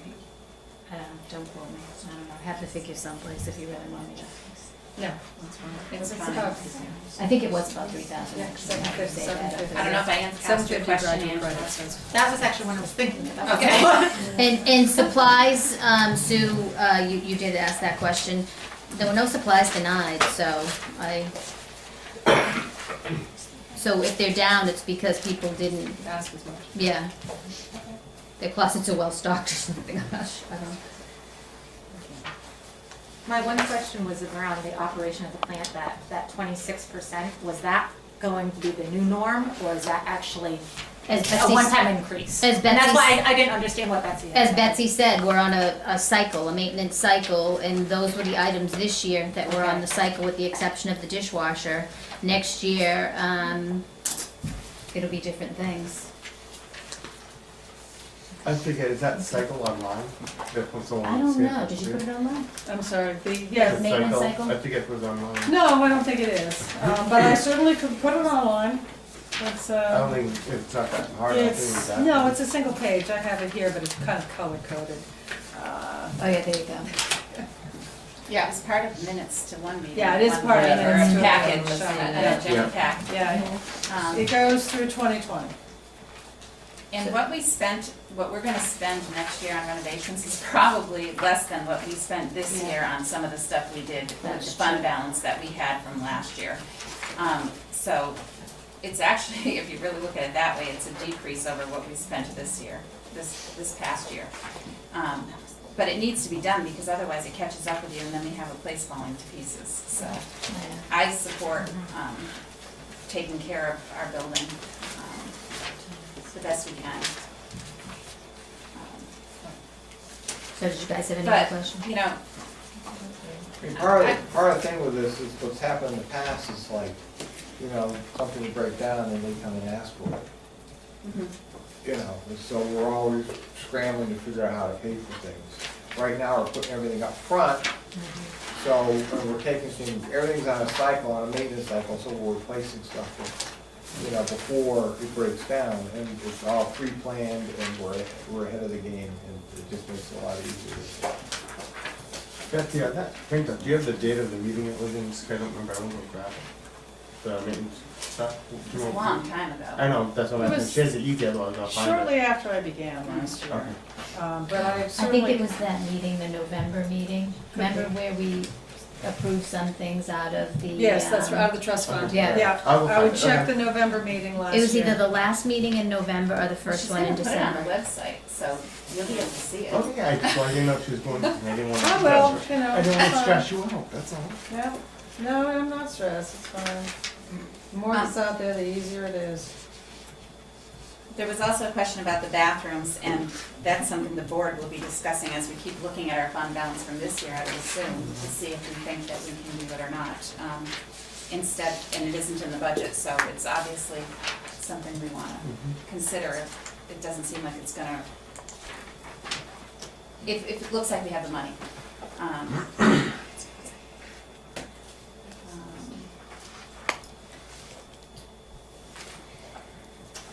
just making sure we've tried to answer.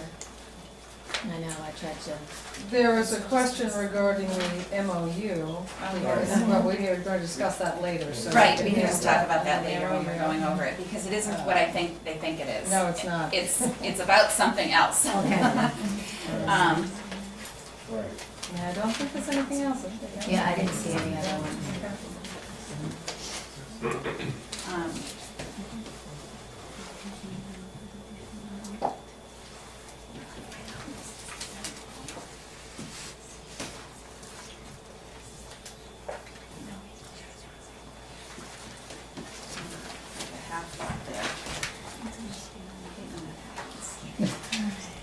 Increase in cost is not reflected in student. Oh, I think Angela pointed out that some of the increases that we're seeing are not directly related to student learning and do not directly touch the student in the classroom. And I think that some of the increases don't, but I think if you don't have a good environment where your teachers can work in a safe place, in a clean place, in a nicer place like your new teacher lounge, and you don't have the classrooms clean with the right equipment, you're not gonna be able to do the good teaching that you could do if you have all those things too.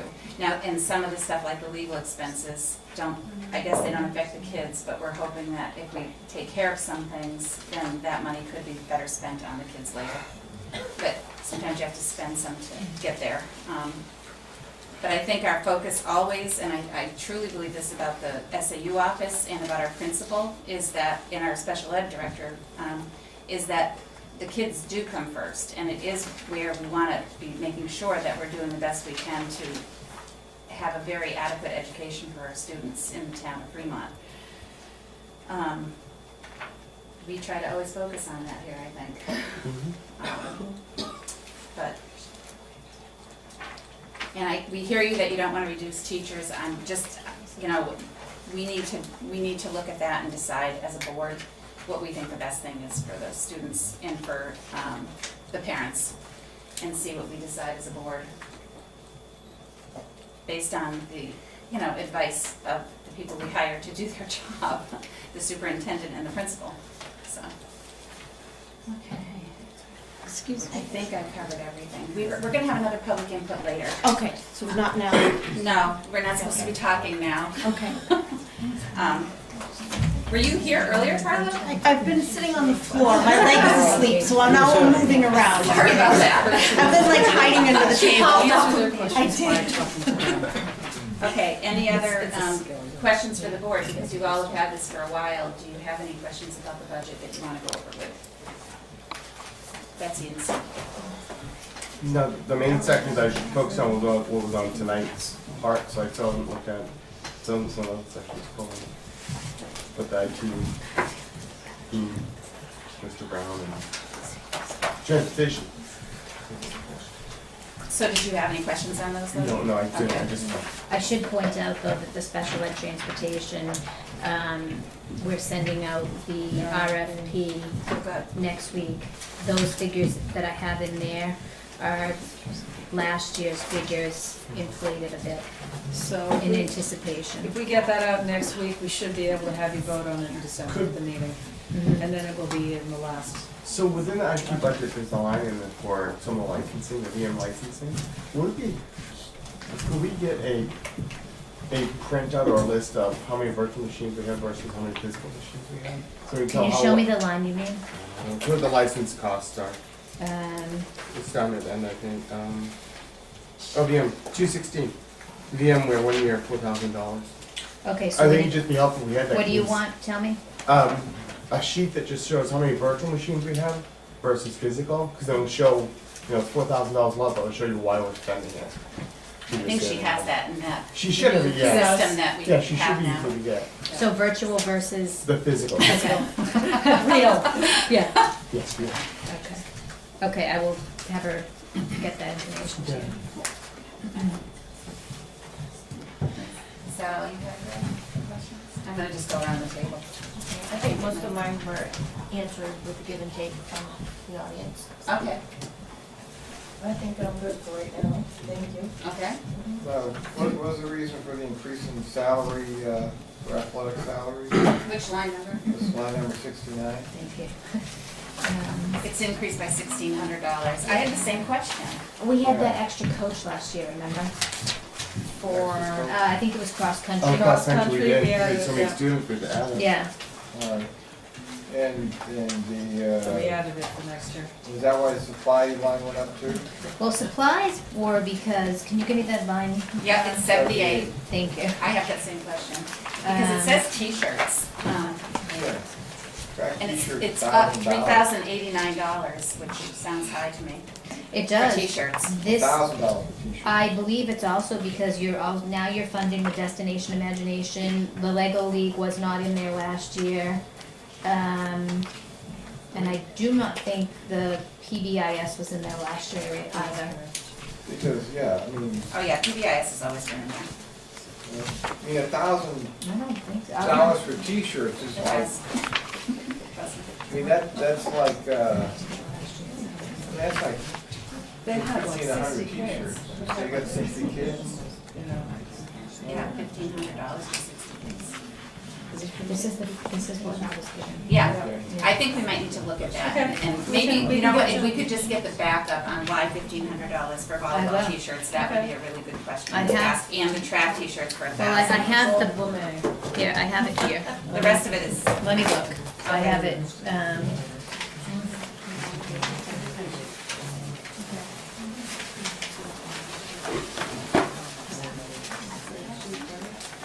the track t-shirts. well, the track t-shirts are $1,000 and the volleyball t-shirts are $1,500. It's just, that's, if you do the math, it's, It says volleyball jerseys instead of yearly t-shirts, $1,500. oh, so they're gonna buy like a team that they're gonna keep. They're not gonna let Yes. the kids walk away with Yes. them. The uniform. Yep. And then track t-shirts, so $1,000 for those. But yes, so it's the jersey instead of a t-shirt. Yep, that makes sense then. Those are nice, they're nicer. Yeah, they are. Hopefully they'll get them back. And they actually wear better. Yeah, they do work better. And then athletic fees went up $1,360 too, on line 81.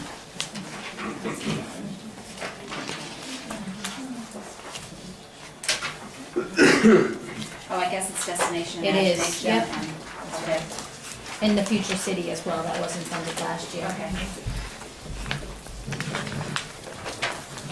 In the psych services, why are they decreasing? Do we have less need for psych services? Less Maybe needed. Andy, what you were talking about. Oh, Well, you're gonna have to anyway. give me the line number, Andy. Okay, the line number, well, it's total for 2140, actually, I'm looking at. The total for 2140. Yeah, They didn't budget, for contracted services, if you look. right. Another line that was decreased, So why aren't we budgeting, because we're doing it in-house, is that why the budget's not budgeting for contracted services? I believe that's one of the reasons. This budget was done by a different person as well than last year, so. Okay. Things moved. And that's one way, one of the explanations for some of the changes that you'll see is that they were budgeted into different places. And it could be based on the students that they have now, that the need is no longer there. All right. And speech is up a lot. Is that because of the new position that we're hiring? It's there? because there's a potential for, if the IEP needs change for speech, there's a potential that we will have to hire a half-time, another half-time person. All right.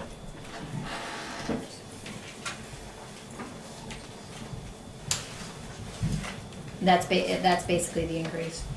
It would be the salary plus benefits. Who's That's that what I half-time do. birthday, you have that now?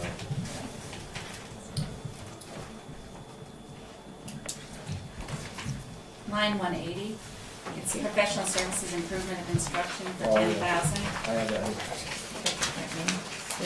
Jeez, That is looking over professional, my shoulder. I didn't that is talk to you. professional development money Yeah. for John to use to bring high-quality professional development to the staff. Yep. It's at Okay. his discretion. And so line 173 dropped by 5,600. Is that kind of like the same thing you're talking about, where it's kind of like a moving a little bit too, so it's not truly a 10 grand increase, or? Because 173 is staff development, and we dropped it by 5,600. I think because last year we had NWEA in that line, And we moved it out. and we moved it out. Oh, Oh, okay. okay. Okay, Now it's just summer and curriculum. okay.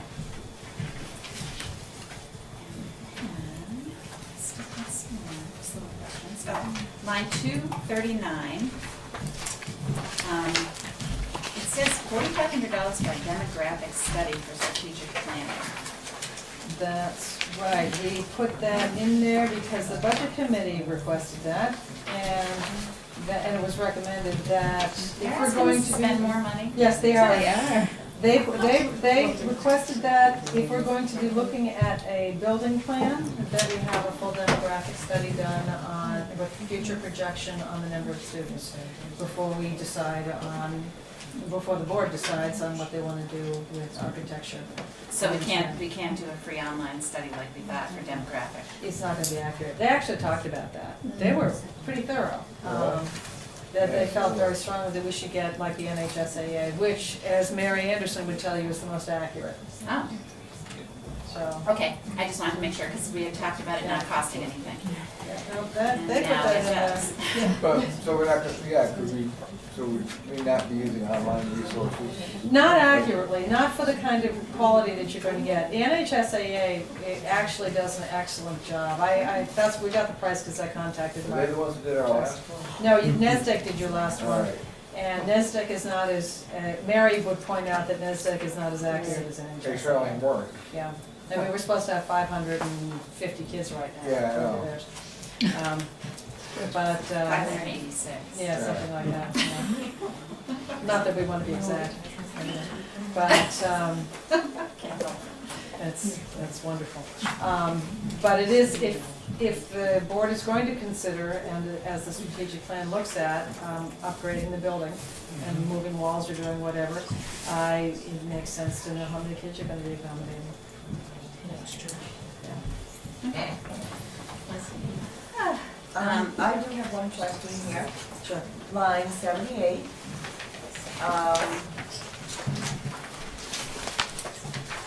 Why would PBIS, positive behavior incentives and supports, be in the athletic and extracurricular?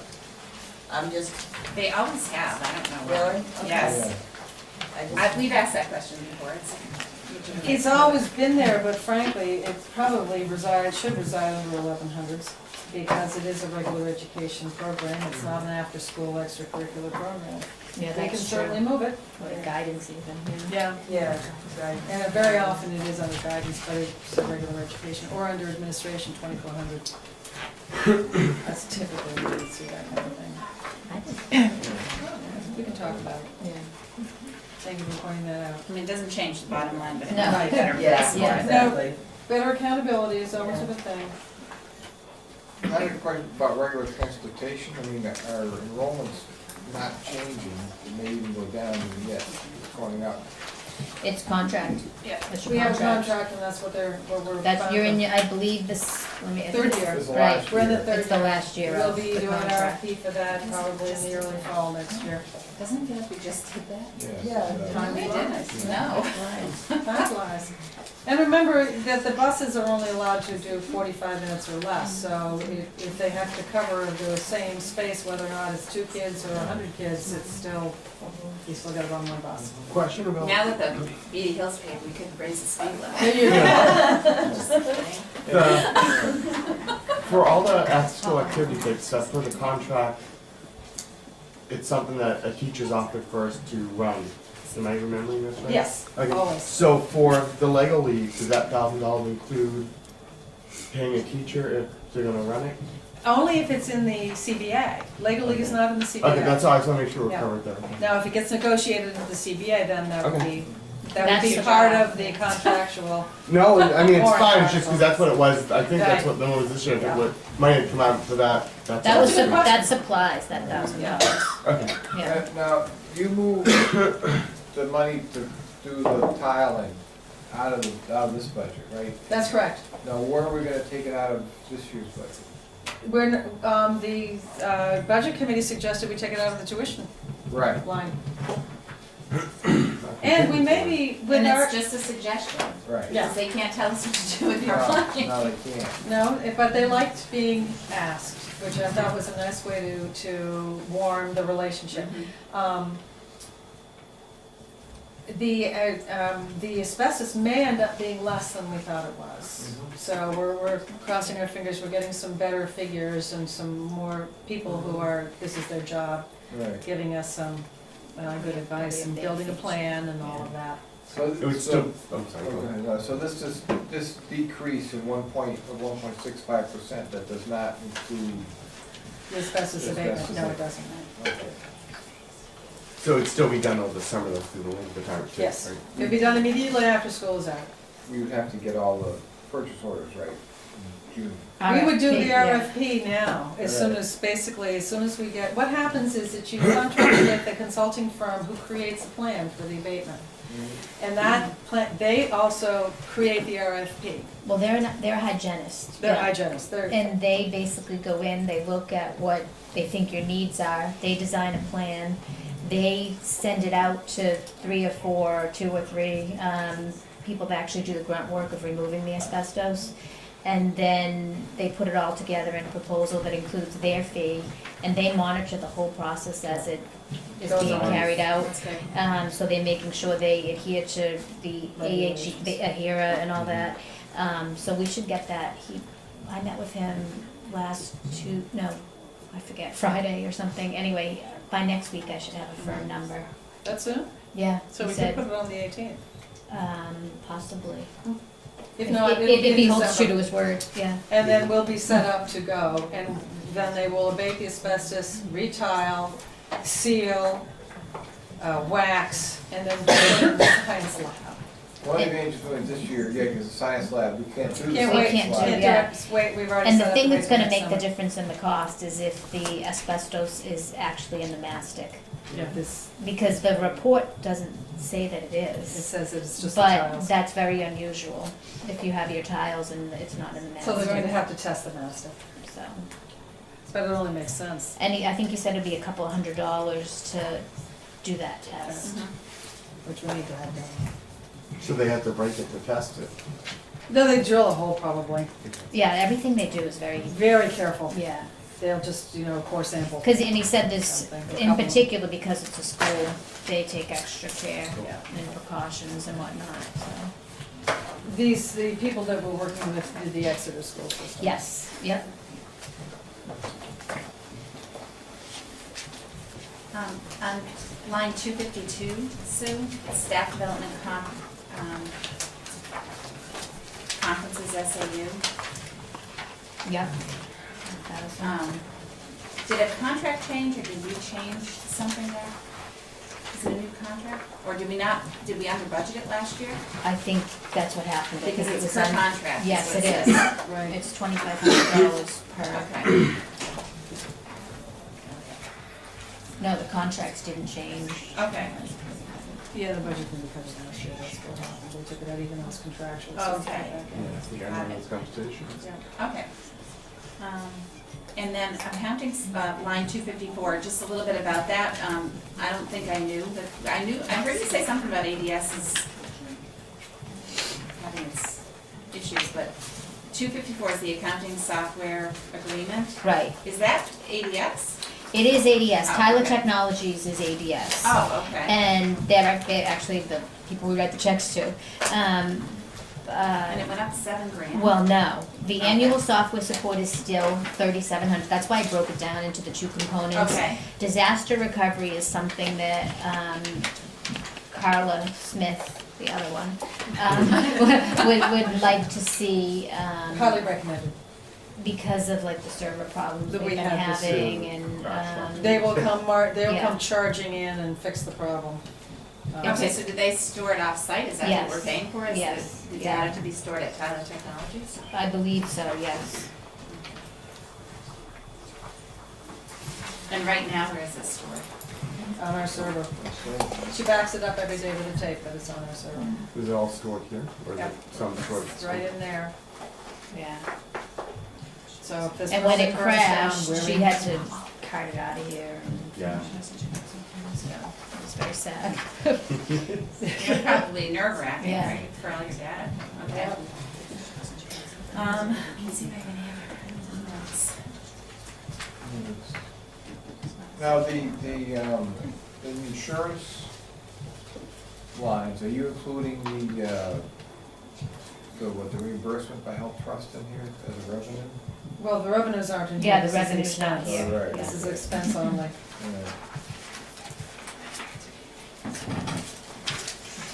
Okay, did anybody else have anything else you wanted answered? No, that's right.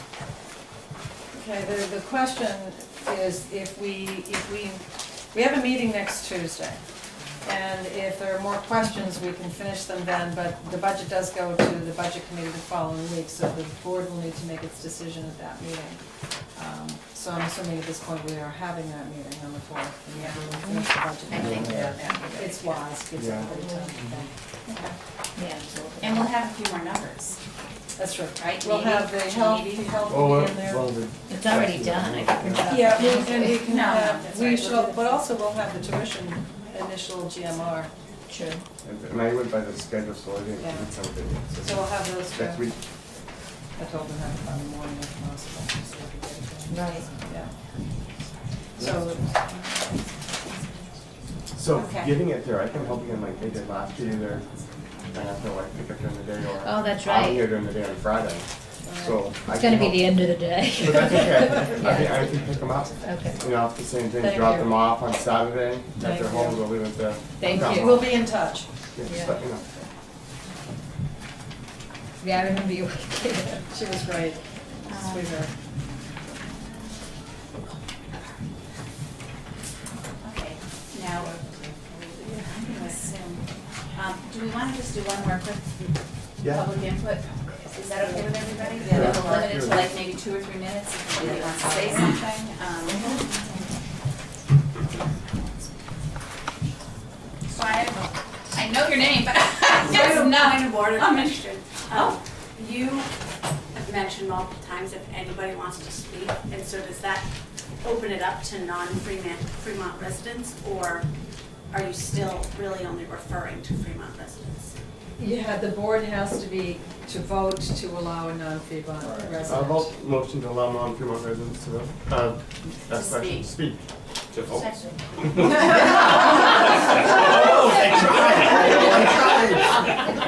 Just, all those in favor?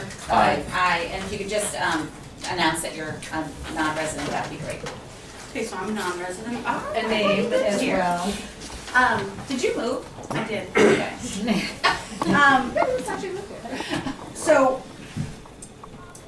referring to the conversation about the bigger class sizes and the concern about the identified students, I personally would be more concerned with the typical students, because as already discussed, the identified students have the paras and the case managers to assist them.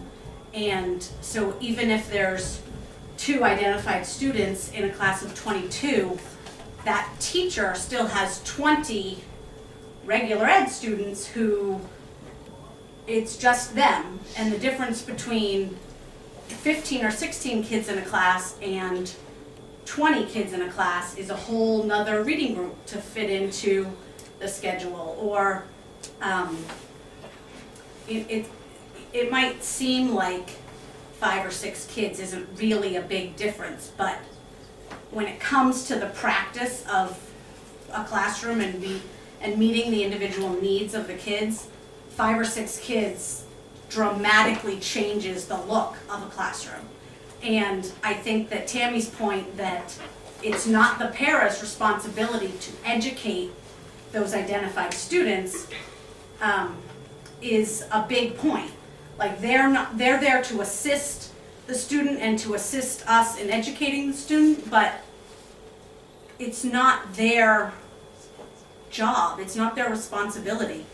And so like 22 kids in a class is a large number of children. And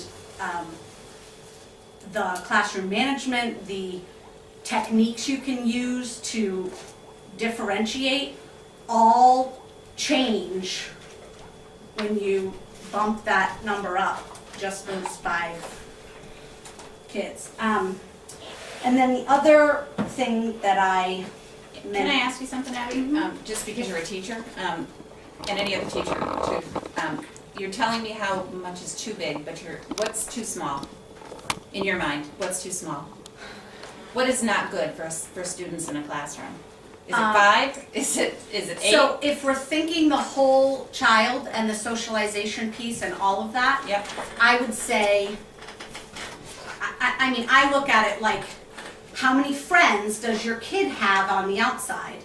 Do they have 19 other friends that they go to visit?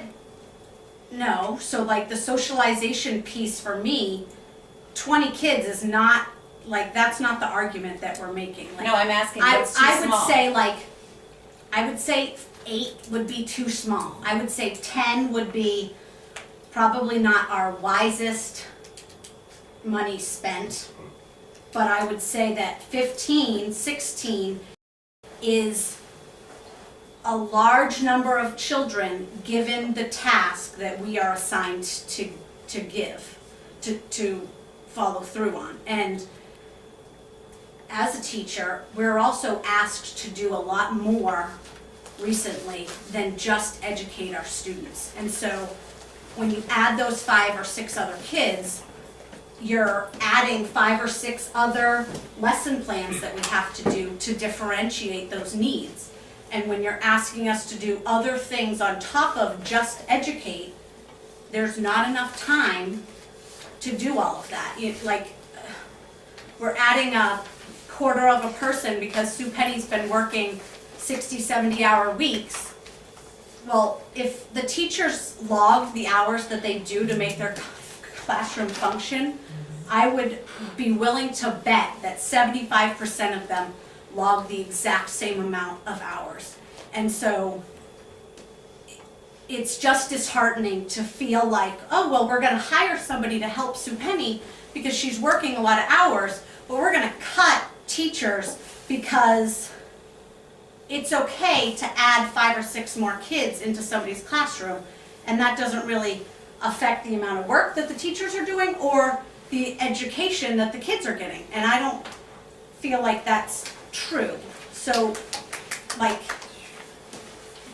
and I am not trying to say that you're not working hard, and I know that you are. Nobody deserves to work 60, 70 hours a week. And it's not just me though, it's Right. But I feel like we're saying one thing when it's at the SAU level, and we're saying something different when it's at the school level. And so, like, Okay. so I would say, like, in terms of socialization, I don't know, 5, 8, sure, 10. In terms of best educational practice, if I had 5 kids in my room, are you kidding? Like, we'd all have 100% on everything. Like if I only had 5 kids that I needed to teach, I would get all of them to mastery, whether it was an identified student or not. Like, Number 1 school in New Hampshire, we'd be by the way. like, but I don't know. The socialization goal is. The socialization piece for me is not as big of a concern. Like, I wouldn't say that I want to look at the whole child, but at the same time, I don't feel like our job as school is the primary responsibility is that socialization piece. The primary responsibility is the education piece. And so if we're optimizing the education with the socialization piece in mind, then we are having smaller class sizes. And right, like, I don't think we're ever going to reach the 5, 8 class size limit here. But like, I mean, so anyway, the other thing that I had that I wanted to ask about was at the beginning, Betsy was explaining the way the process worked of the budget. And so I'm going to be bold and ask whether it was John or whether it was Betsy that cut the 2 teachers. Because if John presented his budget to the SAU, did John present it with 2 less teachers, or did that happen at the SAU level? And then the same thing with the math specialist. Did he present the math specialist, or was that a decision made at the SAU level? That's all. Yes, Lisa. Thank you. All right, do you live in town? I do not. Okay, another out of town. At least I don't know why Martha, you guys don't move I in, do it's a not great live in little town. Abby used to live The here. particular 4th grade class which I teach now, I see them as a very well-rounded group. The 3rd graders who are going into 4th grade next year, I had in 1st grade. There are significant differences between the 2 groups of kids. You mentioned the special ed kids and the regular ed kids, but you're forgetting about the kids who are not identified with behavior issues, and there are a number of them. And then there's a whole group of kids, there's I think 4 kids in that grade level that in 1st grade, they're reading on the 5th grade reading level. I mean, they are considered gifted and talented. You cannot meet all those kids' needs in that particular makeup of kids in a large class. Only because I know the groups of kids. Sue and then Martha. I actually had a similar question to Abby's with regard to the process and whether the cutting of the teachers was presented in the budget submitted by the principal, or if that had happened when the bigger picture look was done at the SAU level and the math specialist. With regard to class size, I know, you said, Ida, that when you guys make your decisions, you're gonna be making the best decision for the parents and the kids, and I hope that the voice of the parents, not just the ones in the room here tonight and the many that I've spoken to that weren't able to be here tonight because of other commitments, but also the 2 surveys that have been done in this town that have shown that class size is one of the #1 best things that Ellis has to offer for our students. And when we talk about data not proving that a smaller class size has the benefits as you get older, I think that data may be dated and not from a time when we had full inclusion. I think the points that have been made by the educators on our front line here tonight, to me, speak volumes, just in terms of, the populations of subsets of students within each classroom, and those with identified needs, those without identified needs. Just going to a birthday party at my son's 2nd grade class and thinking back to, oh my God, if I had 20 of these kids, and yes, it'll be in 2 years, but, and it's, every grade isn't like that. I mean, every grade's unique and every grade has a different mix of kids, but just thinking in 2 years, God bless those 4th grade teachers. And my son is one of the, high energy, like very bright, curious, but high energy kids. So anyway, that's in terms of class size, I just want to say, and then I would always want our school to balance towards the best educational context versus the socialization piece. And I think with 15, 16 kids in a classroom, I feel very comfortable with the socialization that my children would be getting. And then in terms of the math specialist, I feel like if we think there's a problem with our curriculum, then I would think the curriculum coordinator should probably identify appropriate curriculum before we bring in a specialist to start teaching the teachers on how to best execute it. I know there's a pilot going on right now in 4th grade that my son seems to be enjoying, and I actually, when I'm helping him with his homework, it seems to be making somewhat sense to me. So, and I'm hoping that, maybe that's something that we're already doing. Maybe we can cue off of that. But, I would hope that we do some work on the curriculum side to try to get that pinned down. And hopefully the curriculum specialist that we hired could be helpful with that, and the pilot that we're using, we could pull some data from that.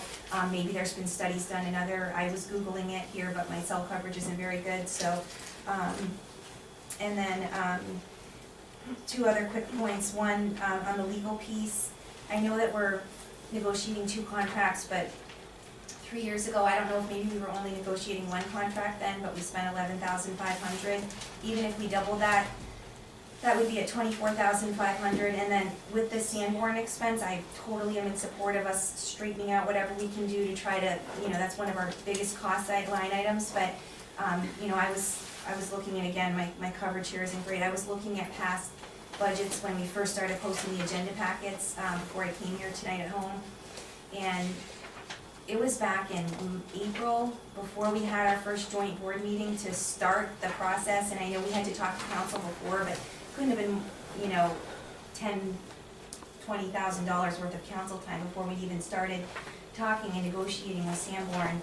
And we were at I think $30,000 on our legal expenses, so I want us to do what we need to do the right thing, but the other thing is we're investing all this money on legal expenses and we haven't even passed the contract. So that's almost like we just took that money and burned it. So I support us doing what we need. Well, really, it's sad. It's sad for the teachers and it's sad for all the effort that got put in from the school board as well. So I know that there's expenses that we need to do, but to me, that's a line that we could look at. If we could look at reducing, I would like to see us be able to reduce it. And that's all. Thanks.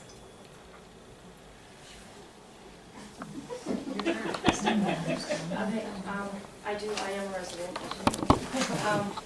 I'm speaking from the point of view of parent right now, even though I could input my own 2 cents as teacher if I wanted to, but right now I'm thinking about my son, who is doing extremely well in the 4th grade because of the way it's set up as it is. We're considering cutting a teacher and giving twice the workload to who remains. And you're talking about taking time away from kids who don't get special ed services as well. And you're asking a teacher who is already at the max for student levels to absorb all that much extra work. I teach classes of 18 now, and it's a lot of work to keep 18, 13-year-olds focused. I can only imagine how difficult it would be to keep 21 10-year-olds, because I live with one, focused. And I'm not trying to make light of the situation, but if one teacher is teaching science and math, and one teacher is teaching language arts and history, and then also you add in any RTI programs, how are they going to be able to manage every single kid and make sure that every single kid understands each concept before they switch classes again? We're already dealing with time constraints as it is in the day, and I understand that, we're trying to make things more efficient, but at the cost of what? I think that any parent would agree that more kids is only going to mean more management and less learning, and that's difficult. And as a parent, I feel like my own kids will be robbed of a prime educational experience that they're getting right now because of the way things are. And I am not opposed to change. I'm a very progressive person, but not at the expense of the education of my kids, because that is a top priority in my family and always has been. And you know me.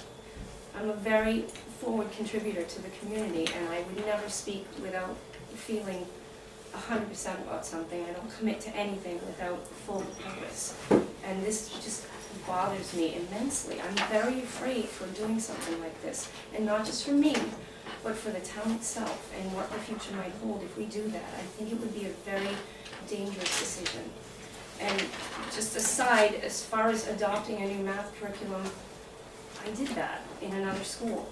And it was the teachers pretty much who took a new textbook and learned a completely new way of doing math over the summer. And it worked when they implemented it. I got to see it start off, and it was Singapore Math in Focus. It went from everyday math, which they put away, and they started a brand new program, and it was very fluid in its inception, but it was due to the fact that the staff had bought into it and was ready to go, and they learned about it and started teaching it immediately, and it went very well from what I saw. And I just, just to sort of take that and give it a look for some, and that's all. I'm not stirring any pots or trying to make trouble. I'm just. Thank you, Martha. I'm sorry. Hi, my name is Melissa Ohms. I'm not a Fremont resident, but I have been working as the math coordinator unofficially at Ellis School. I would like to speak a little bit towards what has been said tonight about math.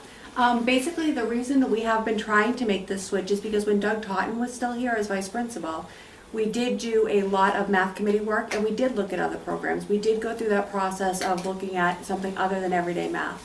The research on everyday math is that the spiral takes away from learning. No child ever is able to grasp a concept entirely before they move on to yet another concept.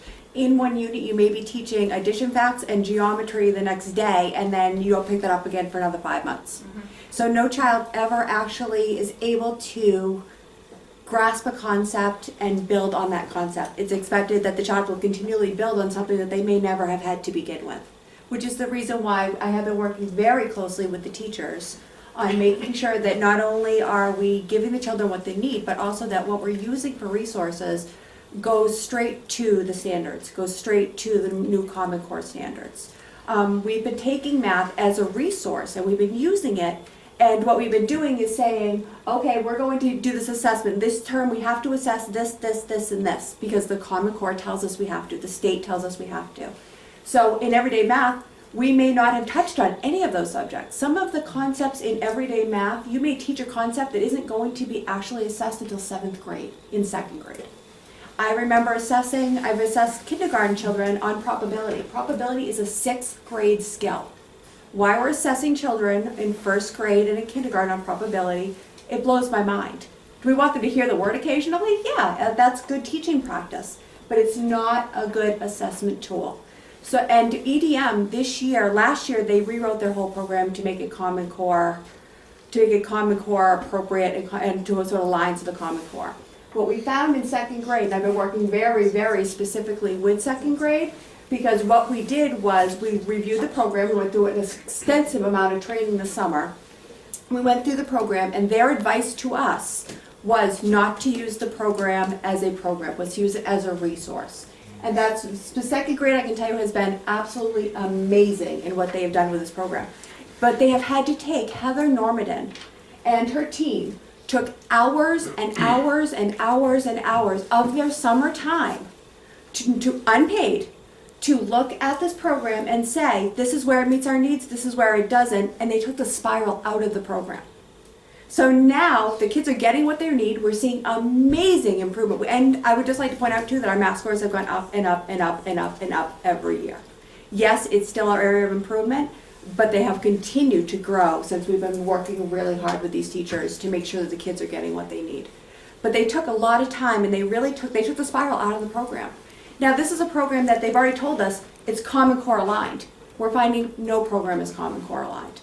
Because what happens when a program is created is there's an organization that they can send them to free of charge, and this organization will go through, they were responsible for writing the Common Core standards. This organization will go through for free, go through your program and put their stamp of approval on it. Not one company has done that because they know they're not Common Core. Anybody can say it's Common Core. Anyone. I could create a program, go out in the parking lot right now, write something in chalk and say, oh, this is Common Core. Because I'm a teacher, it's Common Core. It's not the way it works. So what we have done is we've really listened to the teachers and we've reviewed other programs. My Math was brought in as a pilot program. We have a bunch of different kits that were sent to us. We reviewed them. 4th grade looked at them and said, wow, this is exactly what we want. It takes the spiral out, it meets all of our Common Core, and it's so parent friendly. A couple of parents in here have said that their 4th grade homework is so much easier. It's so friendly for the teacher, for the students, and for the parents at home who are struggling with the homework issue of, I have no idea how this new math works. My math doesn't do new math. They do traditional math, which is by the time they get up to middle school, they're expected to know those concepts. We don't want our kids in 8th grade doing lattice because it doesn't make sense when you go into those higher procedures. Sorry, I'm sorry. So Melissa, are you advocating for a math specialist or for not a math specialist? To be I'm honest not with you, clear on what you're- I think that doing what I do, is like I said, I'm unofficially a math coordinator at the school, and working closely with who we've hired as our curriculum director, I believe those problems can be solved without adding another position on top of it. Sounds like you already are the math specialist. Well, I've done some work on it. Well, I'm just saying, it sounds like you've already got that knowledge. Okay, was there any, thank you, Melissa. That was enlightening. You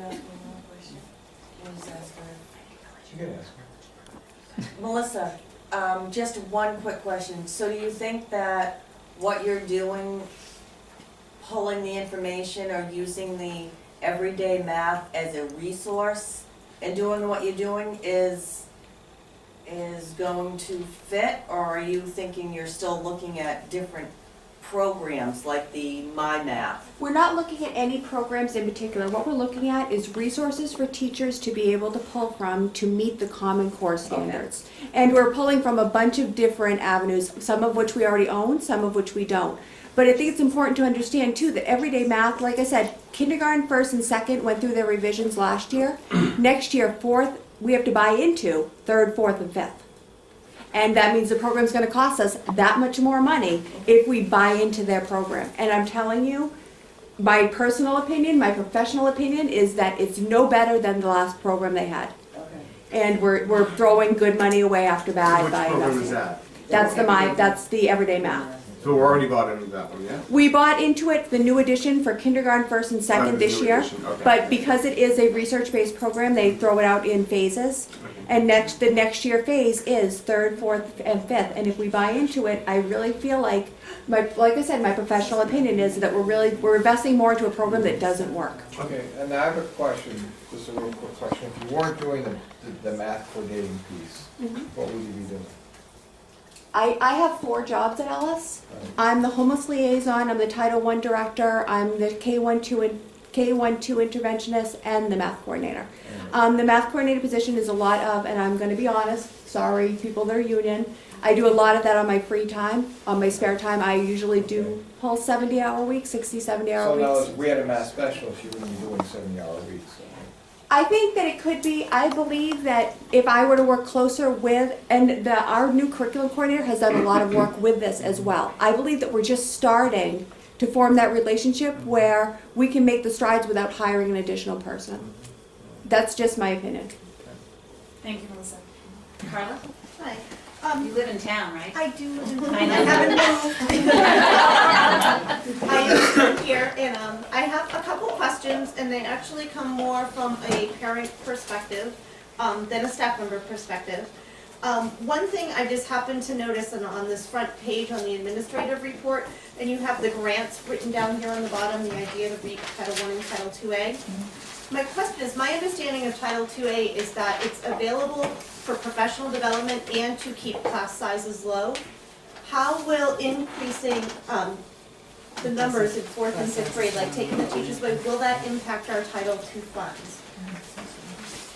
They're gonna decrease anyway, but you may know more. Yeah, class size reduction is no longer a part of the Title II grant. It's not, can It's I just not. ask when that changed, because when I looked at online did it, I just want to go to the right source. if The you state did doesn't directly. support it anymore, it's been a couple of years, I can't tell you exactly when, but they no longer support it. My next question was that, because again, I have a daughter who's in 4th grade, so this discussion of reducing teachers directly impacts my family, and she's going into 5th grade this year. You had talked about the research shows that their social interactions are more important at this age. Can I just ask what studies you referred to get this research? And kind of the matrix of the studies, like was this done in a small rural town? Was this done in inner cities? Again, I'm just looking for some direction so I can look at this research myself, and I don't really know where to go without knowing what studies you're referring to that you used to make this decision on. Okay, that public input is you talking about what you want to talk about on the agenda. Okay. But a lot of people spoke here, and we didn't ask one person to present data or reports or I just things wanna that go told home and us read it, or if why somebody can have 15 me- or 13 per class were better than 20 per class in 4th and 5th grade. So I think putting somebody on the spot like that is unnecessary. Oh, and I apologize, that wasn't And I my. mean, nobody asked for data and backup from anybody in this room tonight. No, and I understand that, but About their opinions on things. I'm sorry, I apologize, that probably came off the wrong way. But it had come out, the comment was that research shows in the social interaction. And as a parent, and I mean, as a nurse, I'm a scientific mind, I just really am. And when people mention a research study, I typically go home and Google it, and I like to read. It sounds kind of geeky, but that's just kind of what I do. So that's what I was referring to, is that I didn't want to come up and say numbers. I want to read the research. I would like to, form my opinion on it if I could read it. If someone wouldn't mind emailing it to me, if it's available, if it's a specific study, I would just find it informative, and that's pretty much what I was asking for. I didn't mean to put it on the spot and quote specifics. Just kind of give me some guidance as to where I can go, because I wasn't quite certain. Anybody else? Angela? I'm not going to reiterate a lot of what was said about the classroom sizes. I think that, except for to say that I concur with what has been said. My two comments were, one was around the math specialist, and definitely about the new curriculum coordinator, and really thinking that, trying to understand what that position's doing, and is that really satisfying those needs to bridge us to where we need to be. And then the other thing was about the .25 payroll. I know that Sue has done yeoman's work on the budget and cleaning up a lot of different things that have happened over a high turnover in our SAU offices over the past years. And this has made it, quite honestly, feasible for us to come and ask questions and kind of dig into it as well. So I appreciate all of that, very much so. With that said, part of my question was, like you said, no one lets us work 70, 80 hours a week. Totally understand that, concur, unfortunately. It does happen, but how much of that has been cleaning up the past? And how much of it is maybe going to be better in the future based on the new, updated software, getting things in the right categories, the right budget lines they're supposed to be in, and so forth. So do we think that there actually may be, some relief, if you will, in the future that we wouldn't need a .25 person? I don't foresee it lightening up at all. I mean, I'm doing things like they're supposed to be done. It takes a lot more time. I'm also, not only do I do the budget and have to set up payroll accounts for Yvonne, do the W-2s, the 1099s, the quarterly reports, I'm also doing human resources, grants, RFPs, I'm overseeing facilities as well as food service. There's a lot of aspects to the job. And to be able to turn over at least the payroll portion, the part that Yvonne doesn't do, the 1099s, the W-2s, the quarterly reports that have to be filed with both the state unemployment, New Hampshire retirement, that would alleviate some time so I can, do some other social things. But it's a lot more. There are many facets to the job that were being neglected before. When I do something, I want to do it right. I call places for people. Just even some of the teachers, when they have requests about health insurance and their coverage, and all those things take time. We have teachers going out on maternity leave and sick leave. I have to file FMLA paperwork. I have to constantly be in touch with Primex to make sure we're not placing ourselves in a compromising position, if you will. That's okay. No, and that's why I wanted clarification around that, because I know of how it was in the past. And then the last thing that I'll say is that I totally understand and respect that, and what's been said a few times, that we're trying to get a CBA passed for the teachers, we're trying to get the contracts passed, and I understand how important that is. My thought process is that I don't believe just bringing in a budget that's a negative, meaning it's a decrease versus last year, is going to be really the main factor in getting that contract passed. Because no matter what, when the voters see that contract, they're going to say, will this further reduce my taxes if I vote no? Or is this going to increase my taxes a little bit if I vote yes. So I think that definitely need to be fiscally responsible. I think we definitely should not be recommending an increased budget, knowing what we're trying to get passed.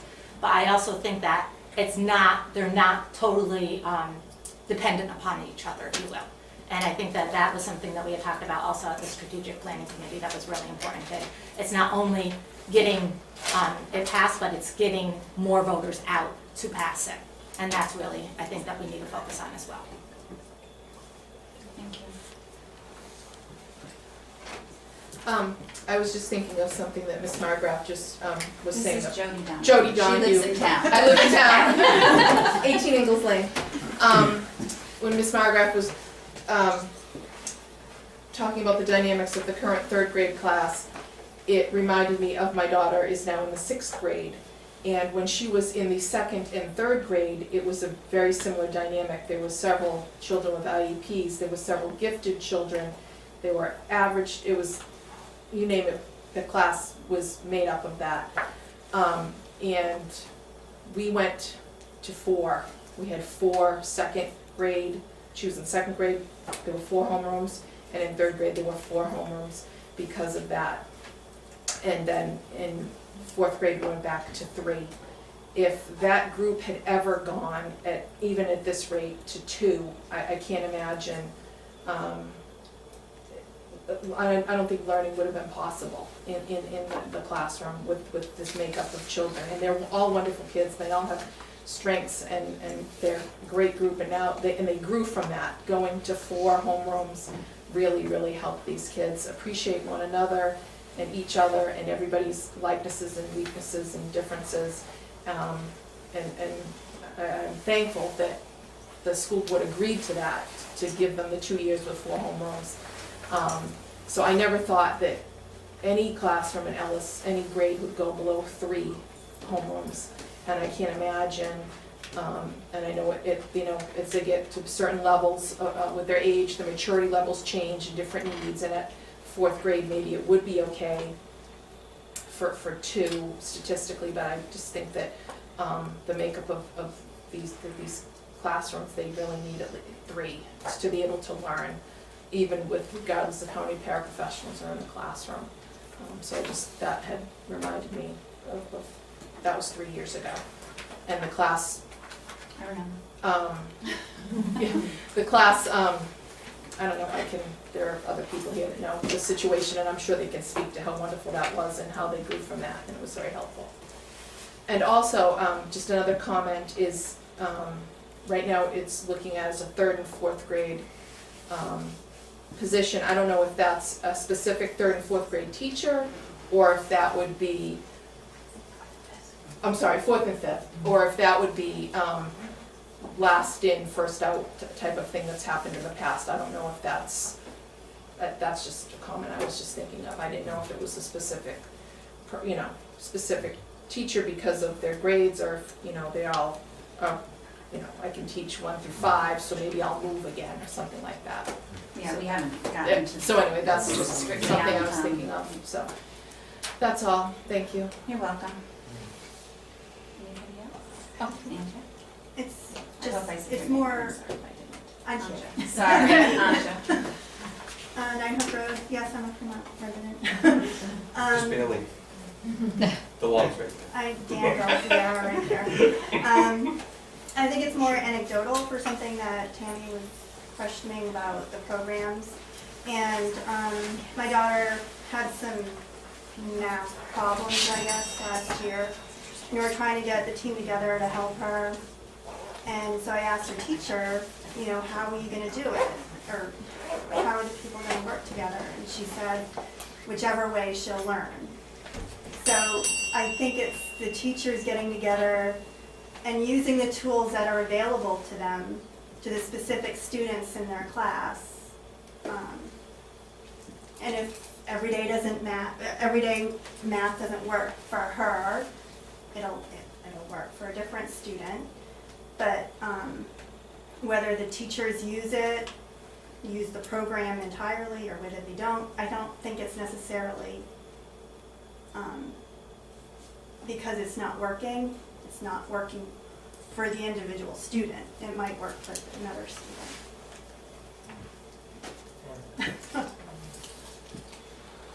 Okay, thank you. Do we want to talk as a board about what we think about class size? Oh, was there somebody else? Sure. Sean? Sorry, I just really quick, I just reiterate everything that they've said too with the classroom sizes, but again, and I know it's not specifically on this, but it was in the minutes on the slim. I'd like to see as a parent more information sent out, because I know absolutely nothing, but I do know that it's directly impacting my student because the teachers are having to leave the classroom and then the subs are coming in, and I actually do both. So I think I have a little bit of a unique perspective, whereas I kind of can see it from the parents' point of view as well as the teachers, because I'm a sub as well, and I do enjoy it, but I would like more information on something that is directly impacting my child learning from her teacher instead of a sub. So you want more information on SLIM? Did you go to the principal?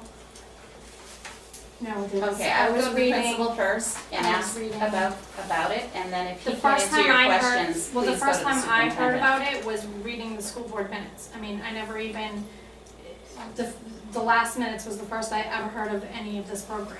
Mhm. And so, So usually if a parent has questions about a program in the school, they should go to the teacher or the principal first.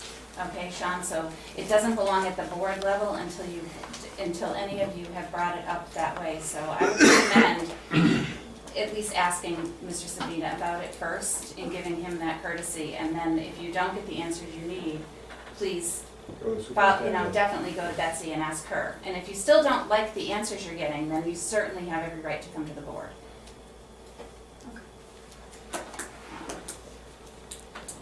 Anybody else?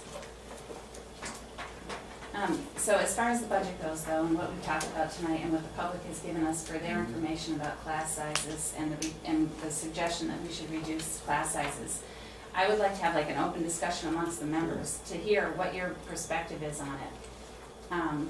Because I wanna know what you're thinking. I wanna know, and I want the public to know. If you need time to think about it and November 4th is better to say your piece about it, that's fine, we can wait till the next meeting. But if you feel comfortable talking about how you feel right now, that's okay too. I have a question, I just don't know if it's something that we can have. Is there any way, is it something possible when you're doing just a summary makeup of the class to say, you know, there's X IEP, there's X on level, there's Y above level? Just going off based on some of the comments, this is Margaret said that there's some kids reading way above level at first grade. I mean, is that still the case? I don't know if that's something you have or something we could have. I don't have who's reading above grade level. No names, just numbers. Right, I don't have that information, and we could certainly request it for you, but it wouldn't be until the 4th. And that would be tough to do, because I'm not in tomorrow, and that's Monday and Tuesday. Yeah, so whatever information you have, you know, maybe just the IEP. The IEPs, we certainly, I believe you have in your enrollment data, the number of It doesn't IEPs. say. But it doesn't say how many are each. It only The high does it for the school high does, school. Oh, but that's Yeah. I not went ours. to go Sure. grab that, and it Yeah. doesn't. I thought Yeah, I it mean, did too. we certainly can get that, yeah. Yeah, I mean, it's something that we Sure. can have, that'd be helpful. I mean, for me, I wanna see what that data is, The only problem with that, and I'll warn you, is that it doesn't tell you about the kids. No, it doesn't. An IEP could be a very simple issue, or it could be very severe, Okay. so. And we're not gonna know what. And it you're is. not gonna know. And that's what it's gonna be. Right, but I think when a decision was made in the past, you had decided, They were much different numbers back then. No, We no, were no, gonna I have, just- we were gonna have 20, 20, and 20, so we decided to go 4 classrooms because of the demographic. A much different situation than this. no, we no, were I saying- wasn't talking about that. I'm Yeah. talking about what, I think it was last year when we were talking about, reduction in teachers.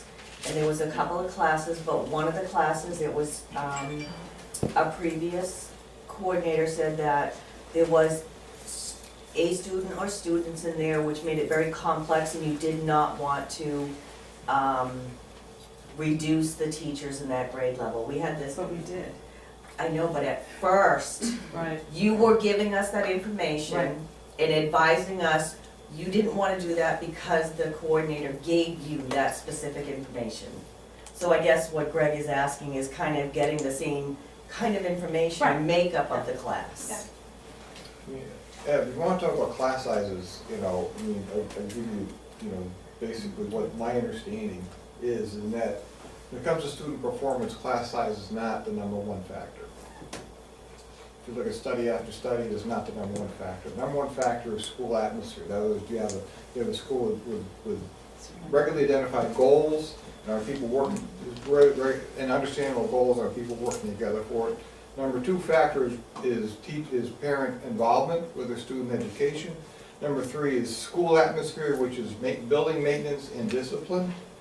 And so those are the top. If you're looking for, because you can have a small class where the school's out of control, no one's going to learn.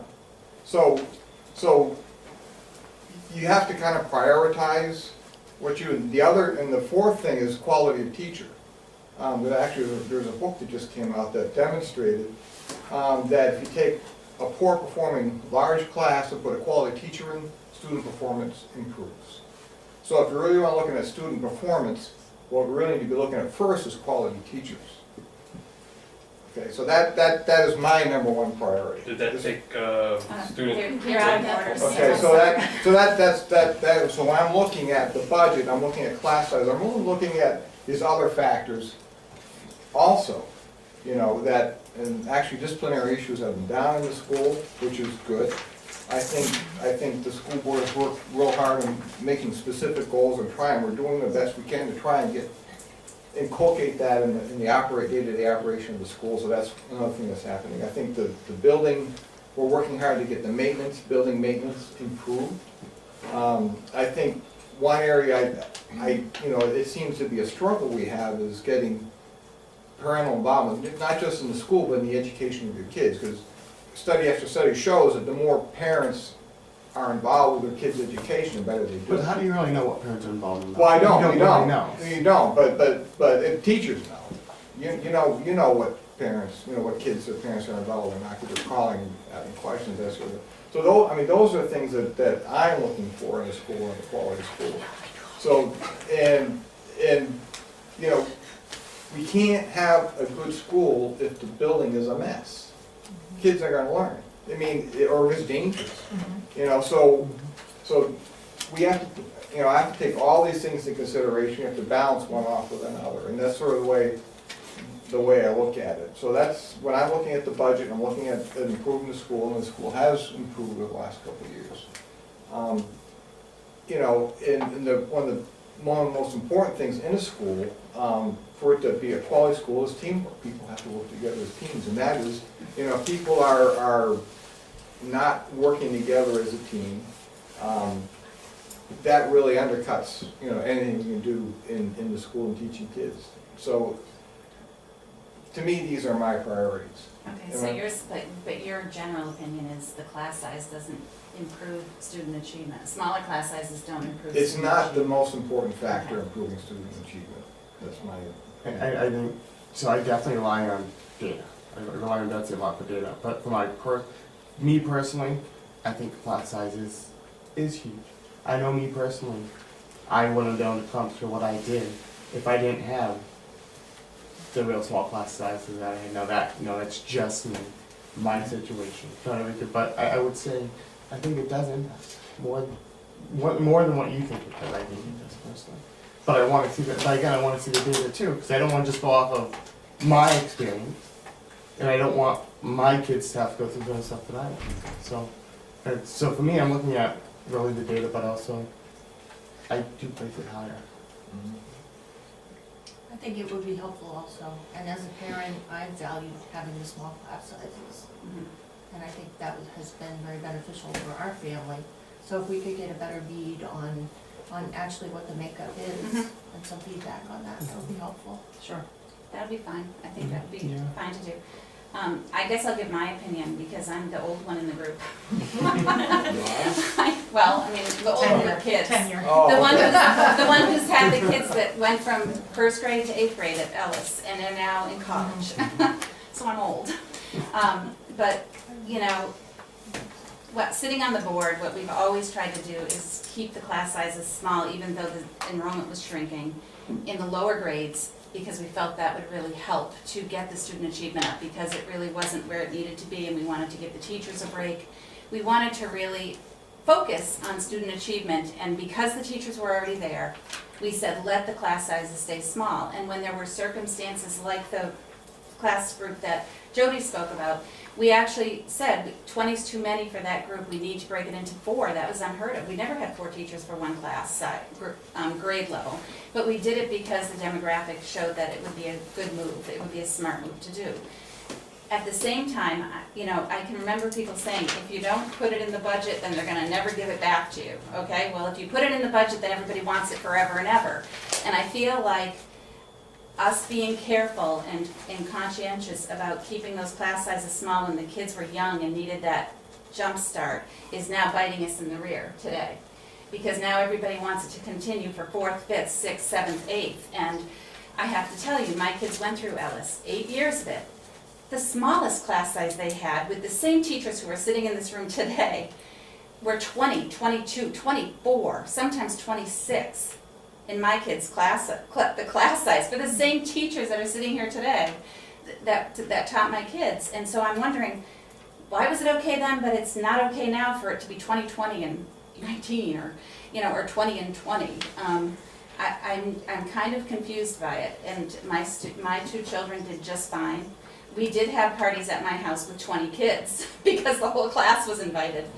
24 kids, 25 kids. But so I'm a little confused about the concern, only because I've lived through a different time when things were different, and the good teachers that were there then are here still. And so I'm not saying I want to turn back the clock to have pre-K, K, 1, 2, 3, all up to 25 kids per class, or even to have 7th and 8th grade up to 26, 27, because you can't with the labs and everything else involved. But when we're talking about going from 14, 14, and 13 to 20 and 21, and everybody's freaking out in this town, I guess I have to ask, what changed in 8 years that we still had inclusion back then? We still had everything. The teachers are the same people. It seems a little bit overreactive, the feedback we're getting here. I'm also, so I'm frustrated that something we did good, that I believe was good, to keep class sizes small in the lower grades, all of a sudden now it seems like that has to be the norm throughout the whole school, and I'm not sure that's the right thing to do, because we have a superintendent and a principal who can tell us what we should be doing with class sizes. And I think we should rely on them unless it seems like something we should not do. And we've done that before. We've questioned things and we've changed our mind and all of that. But I'm a little frustrated tonight, I have to say. The legal expenses comment I don't understand, because I'm looking at the September 16th report and we haven't even spent $63. So I'm not really sure why we think we're spending an astronomical amount of money on legal expenses so quickly in the year. But I really would like people to be careful of what they say unless it's accurate. Because we aren't spending crazy, and we aren't burning the money so that it's not there for the kids. This school board has worked diligently to do the best we can for the children, and this budget is just it's a proposal. It came forward. I'm hearing accusations about things that, nobody's coming out right out and saying whatever they're trying to say, but it seems to me that we're not giving the good people of this district, who work very hard, the benefit of their expertise. And this school board has always protected the kids in our district. We have always kept class sizes small when we thought it was necessary. We put teachers back when the enrollment grew, when we weren't sure if it was going to.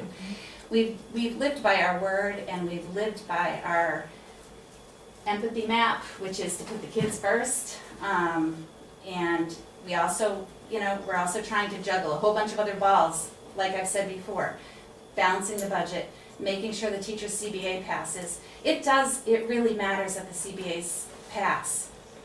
Now, we could say that the town doesn't want to spend any money at all, ever, and then we're just doomed. I mean, I don't know what else to say. I don't know. But I have to go into it optimistically and hope to come to the town with a good reason to give the raises. And that's what we try to do here. And so I'm not sure that it's a bad thing to do 2022. I don't think it's a bad thing to ask for the demographic, just to be sure, because there's concern.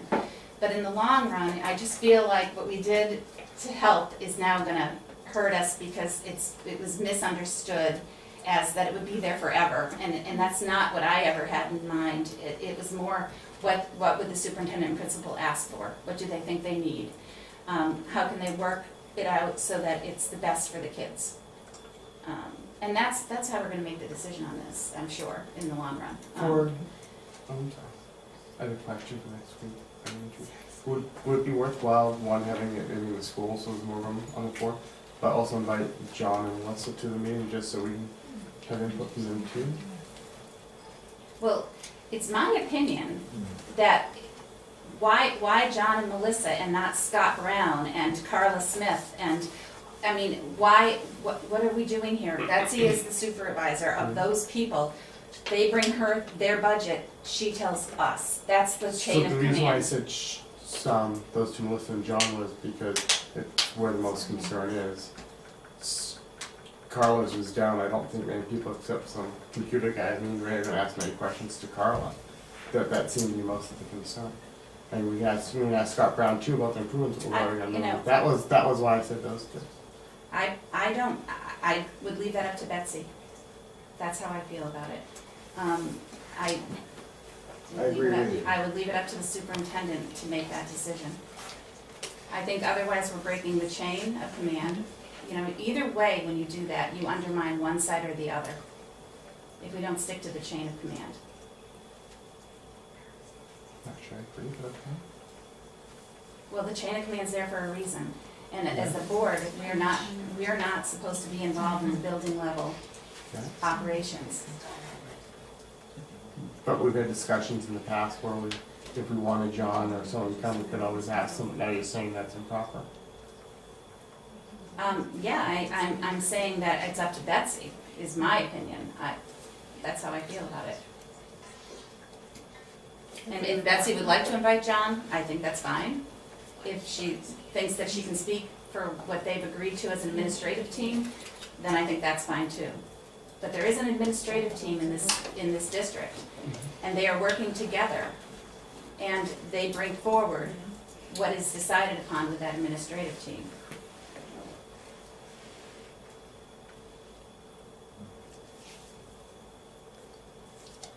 And I don't know how anybody else feels about that. That's my opinion. It's not the board's opinion. I agree with that. I agree. I think that's what our superintendent.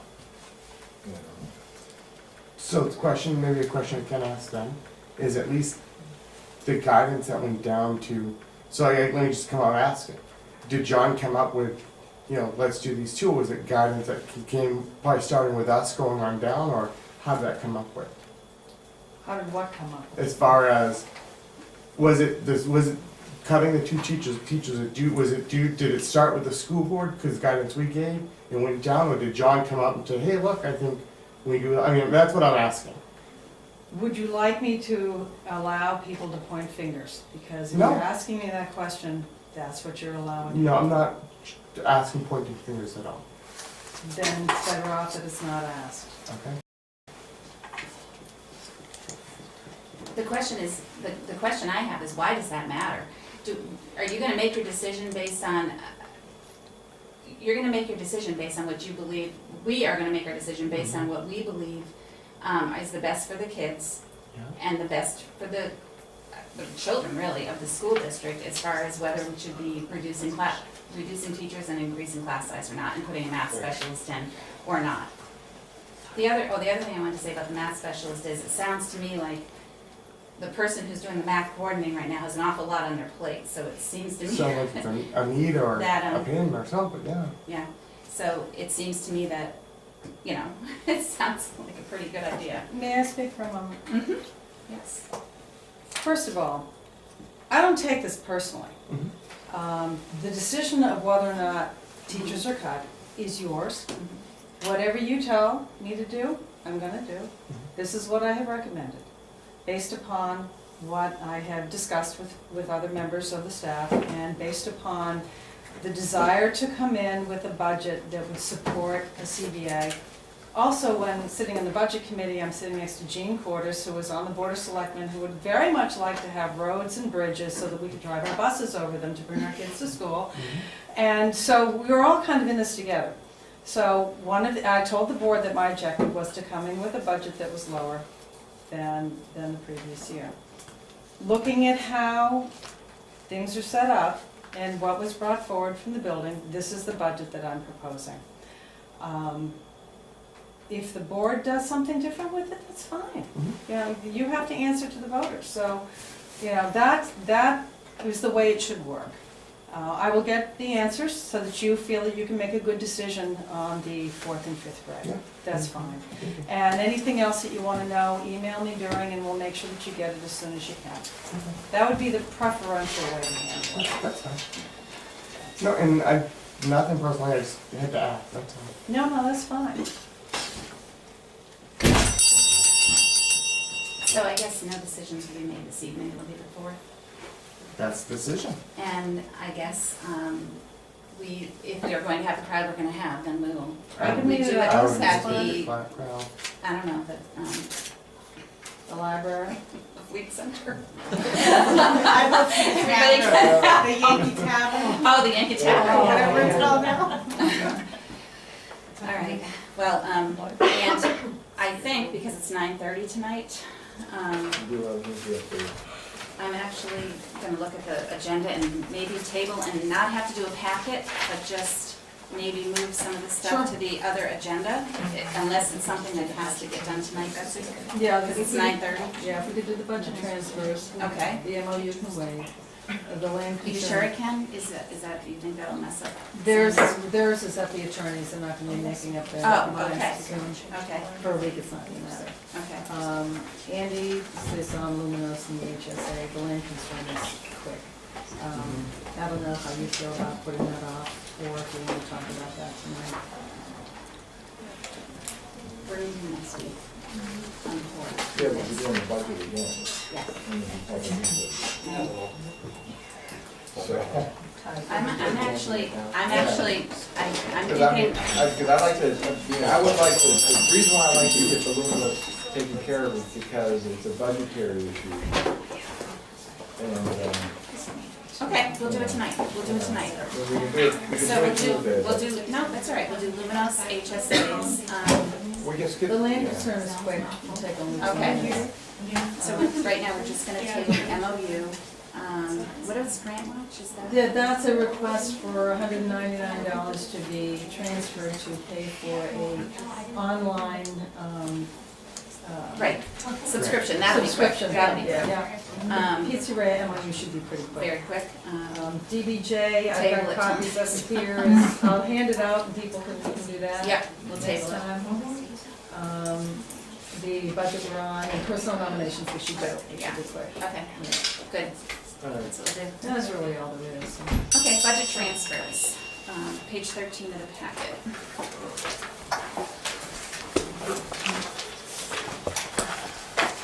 That's what the school got is too as well, right? Yeah, the budget transfers on in here.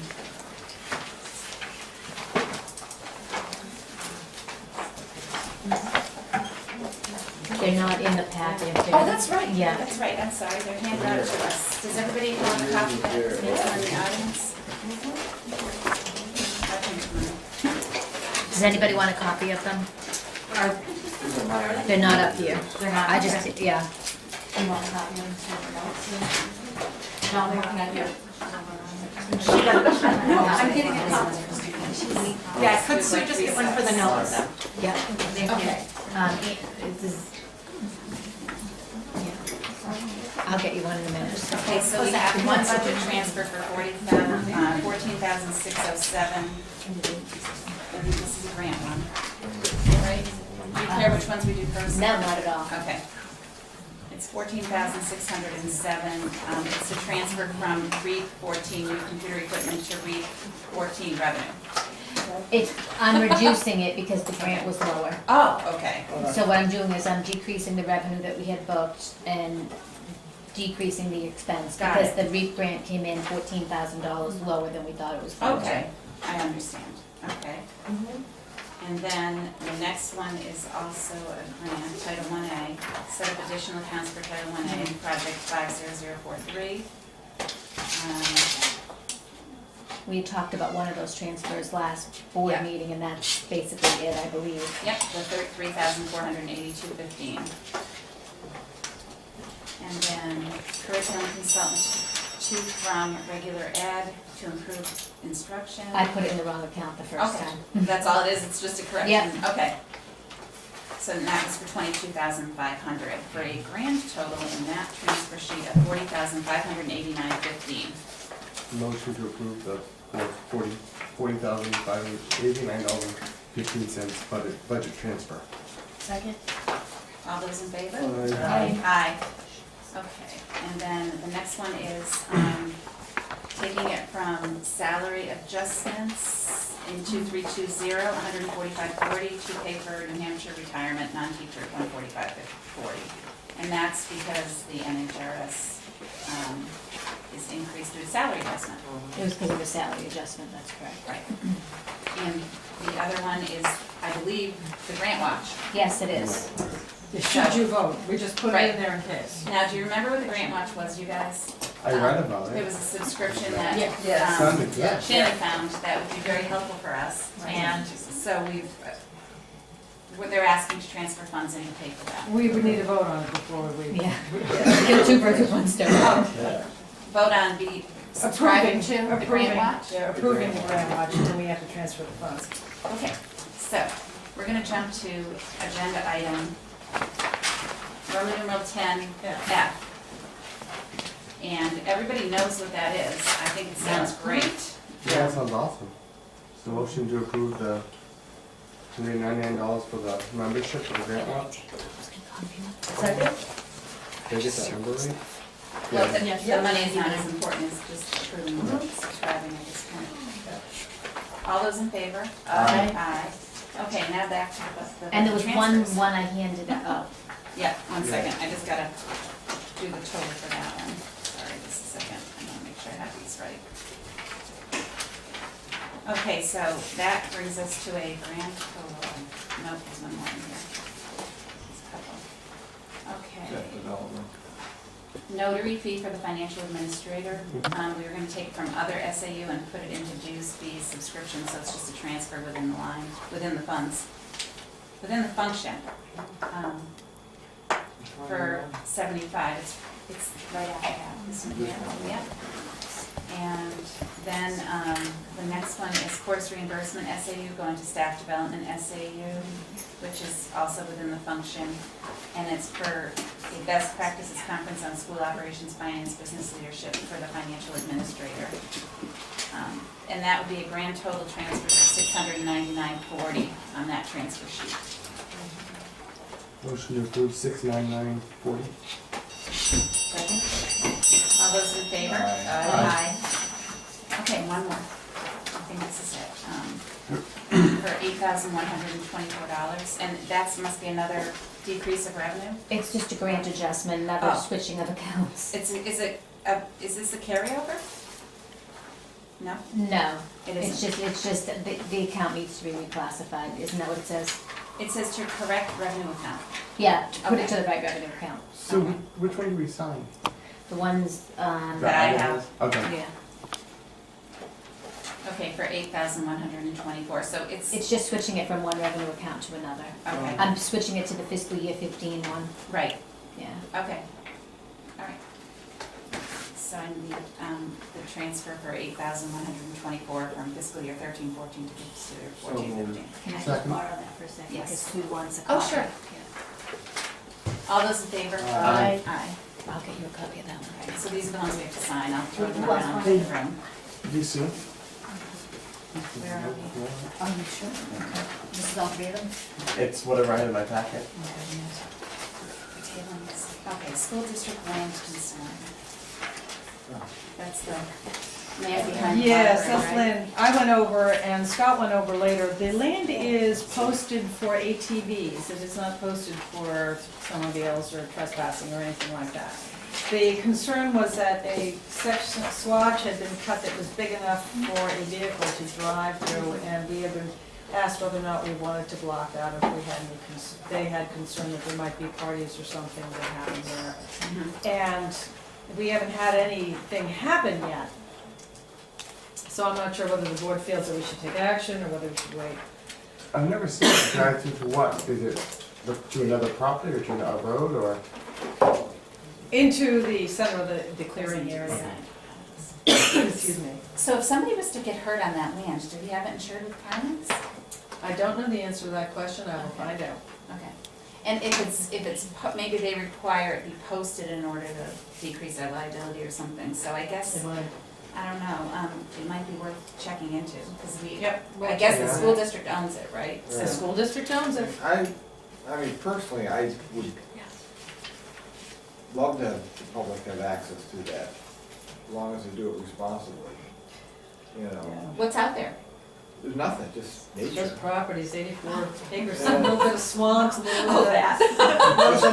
Mosquitoes, mice, moose, deer, price of deer, yeah. price of teenagers. deer. How many acres? 84 acres. 84 acres. I'll check on the liability, it's a good question, because if someone goes out there and runs their snowmobile over a log and gets thrown and gets killed, Yeah. could we be sued for it? Right. Question. Or their chair breaks. It's like it is a chair. So we'll find out. Lighten things up a little bit. Does anybody else have any concerns about the land? No, I think you had a good question. No, I mean, it'd be great if, you know, if we had a local hiking club or something that could go in there and clean it up and build some trails, and that would be wonderful.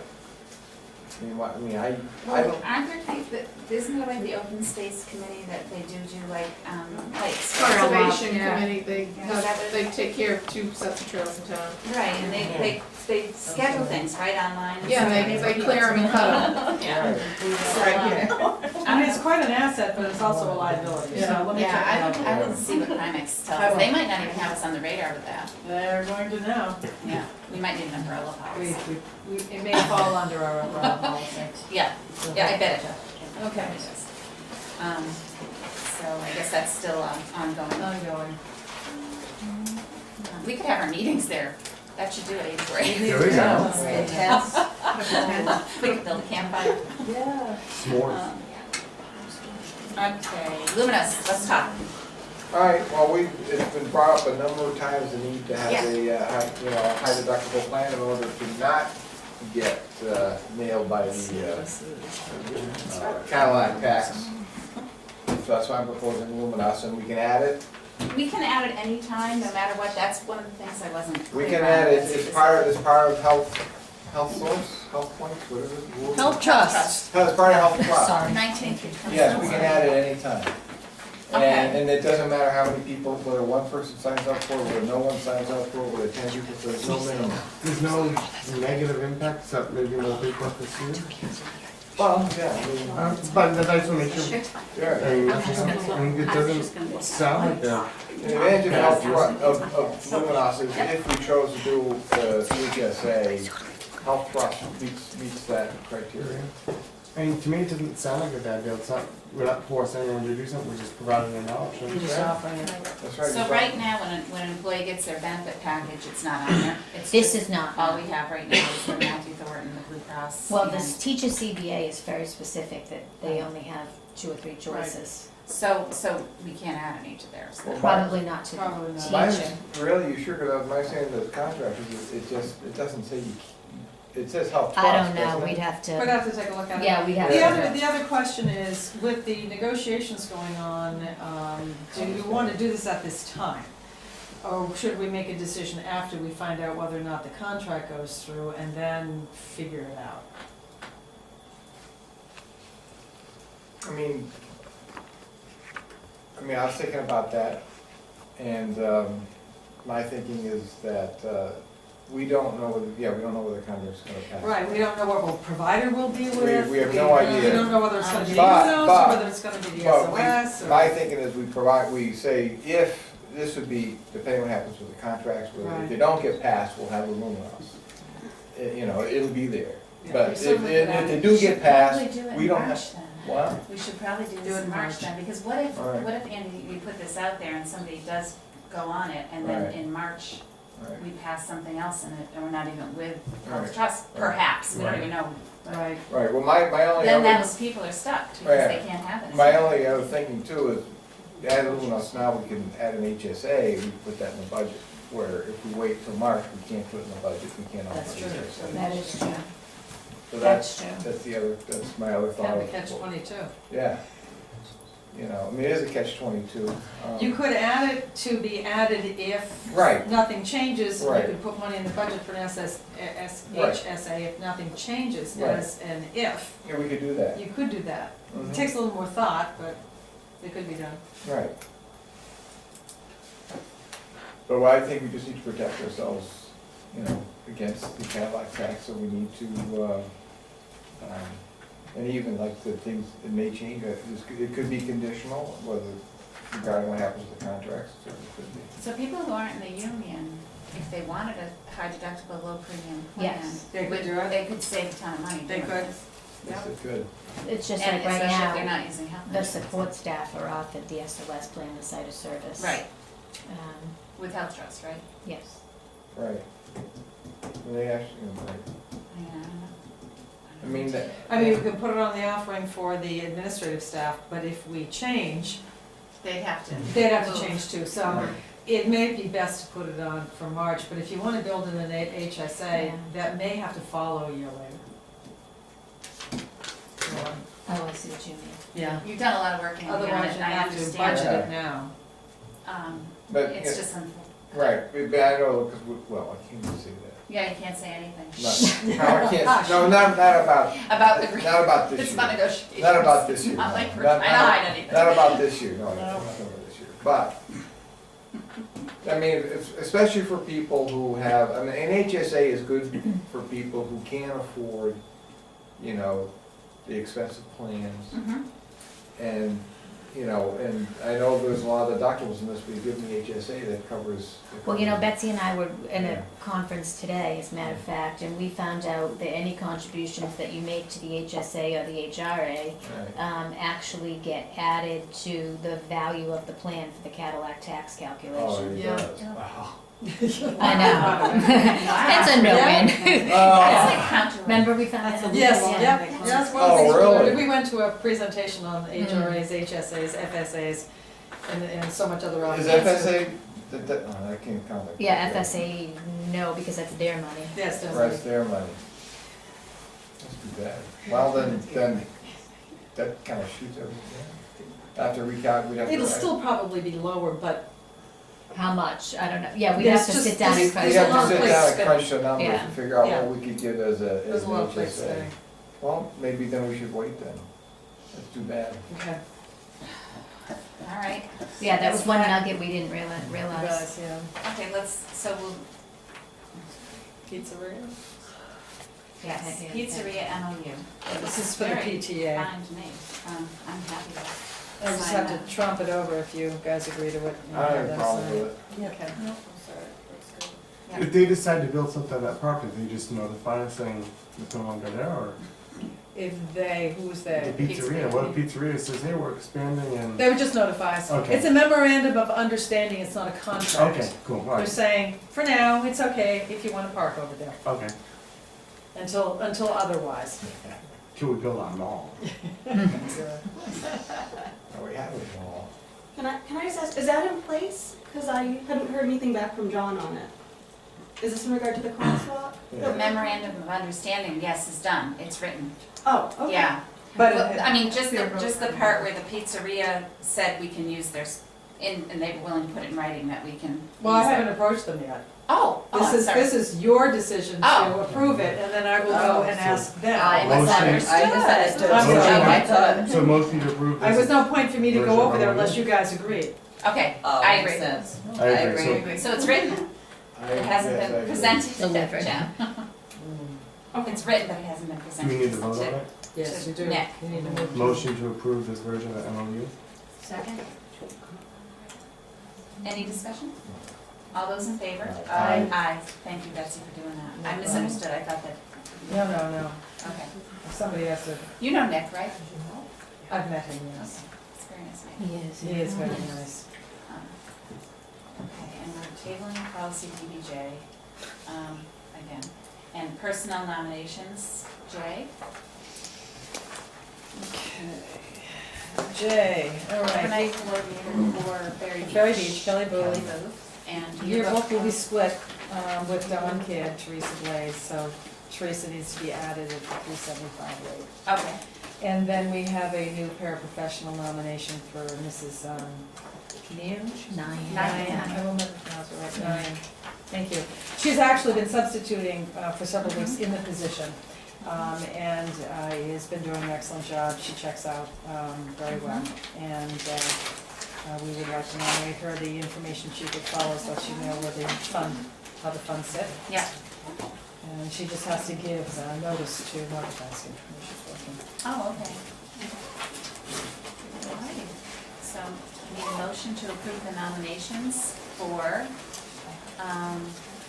the Berry Beach coordinator and Teresa Blades for the yearbook club, along with the new paraprofessional Michelle Nyan. So moved. Nyan. Second? All those in favor? Aye. Aye. Okay, future and follow, do we need any non-public?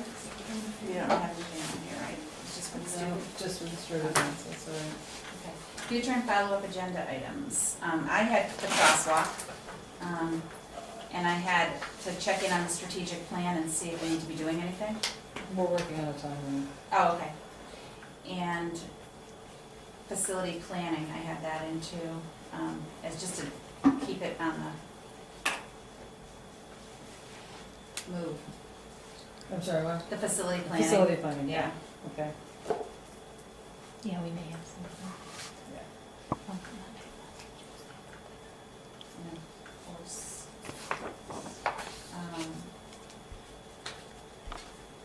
the asbestos mitigation, whether or not we want to spend money from the contingency fund, that should be on our next meeting too, probably. I know there's no hurry for that, but. We probably want to resolve the figure until. We'll do the December meeting on Yeah. that. Then we'll Or have do a we have figure one on for the you to be able to 18th? actually Right. look Do we have at. a meeting on the 18th? 16th, 18th of November and 16th of We December. might be able to have it by the 18th. Okay. If we do, we do. Yeah, If if we we don't, don't, yeah, we don't. exactly.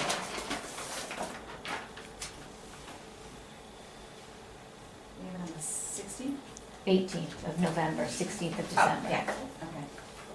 Yeah. If we're ready for the 18th, we'll bring it then. If Okay. not, we'll bring it on the 16th. Does anybody else have anything for future and follow-up agenda items? No? Okay. Next meeting is Tuesday, November 4th. It'll be in the library, I guess? Yep. And. I'll be here before you know it. Just adjourn. Yeah, that's right. All those in favor? Aye.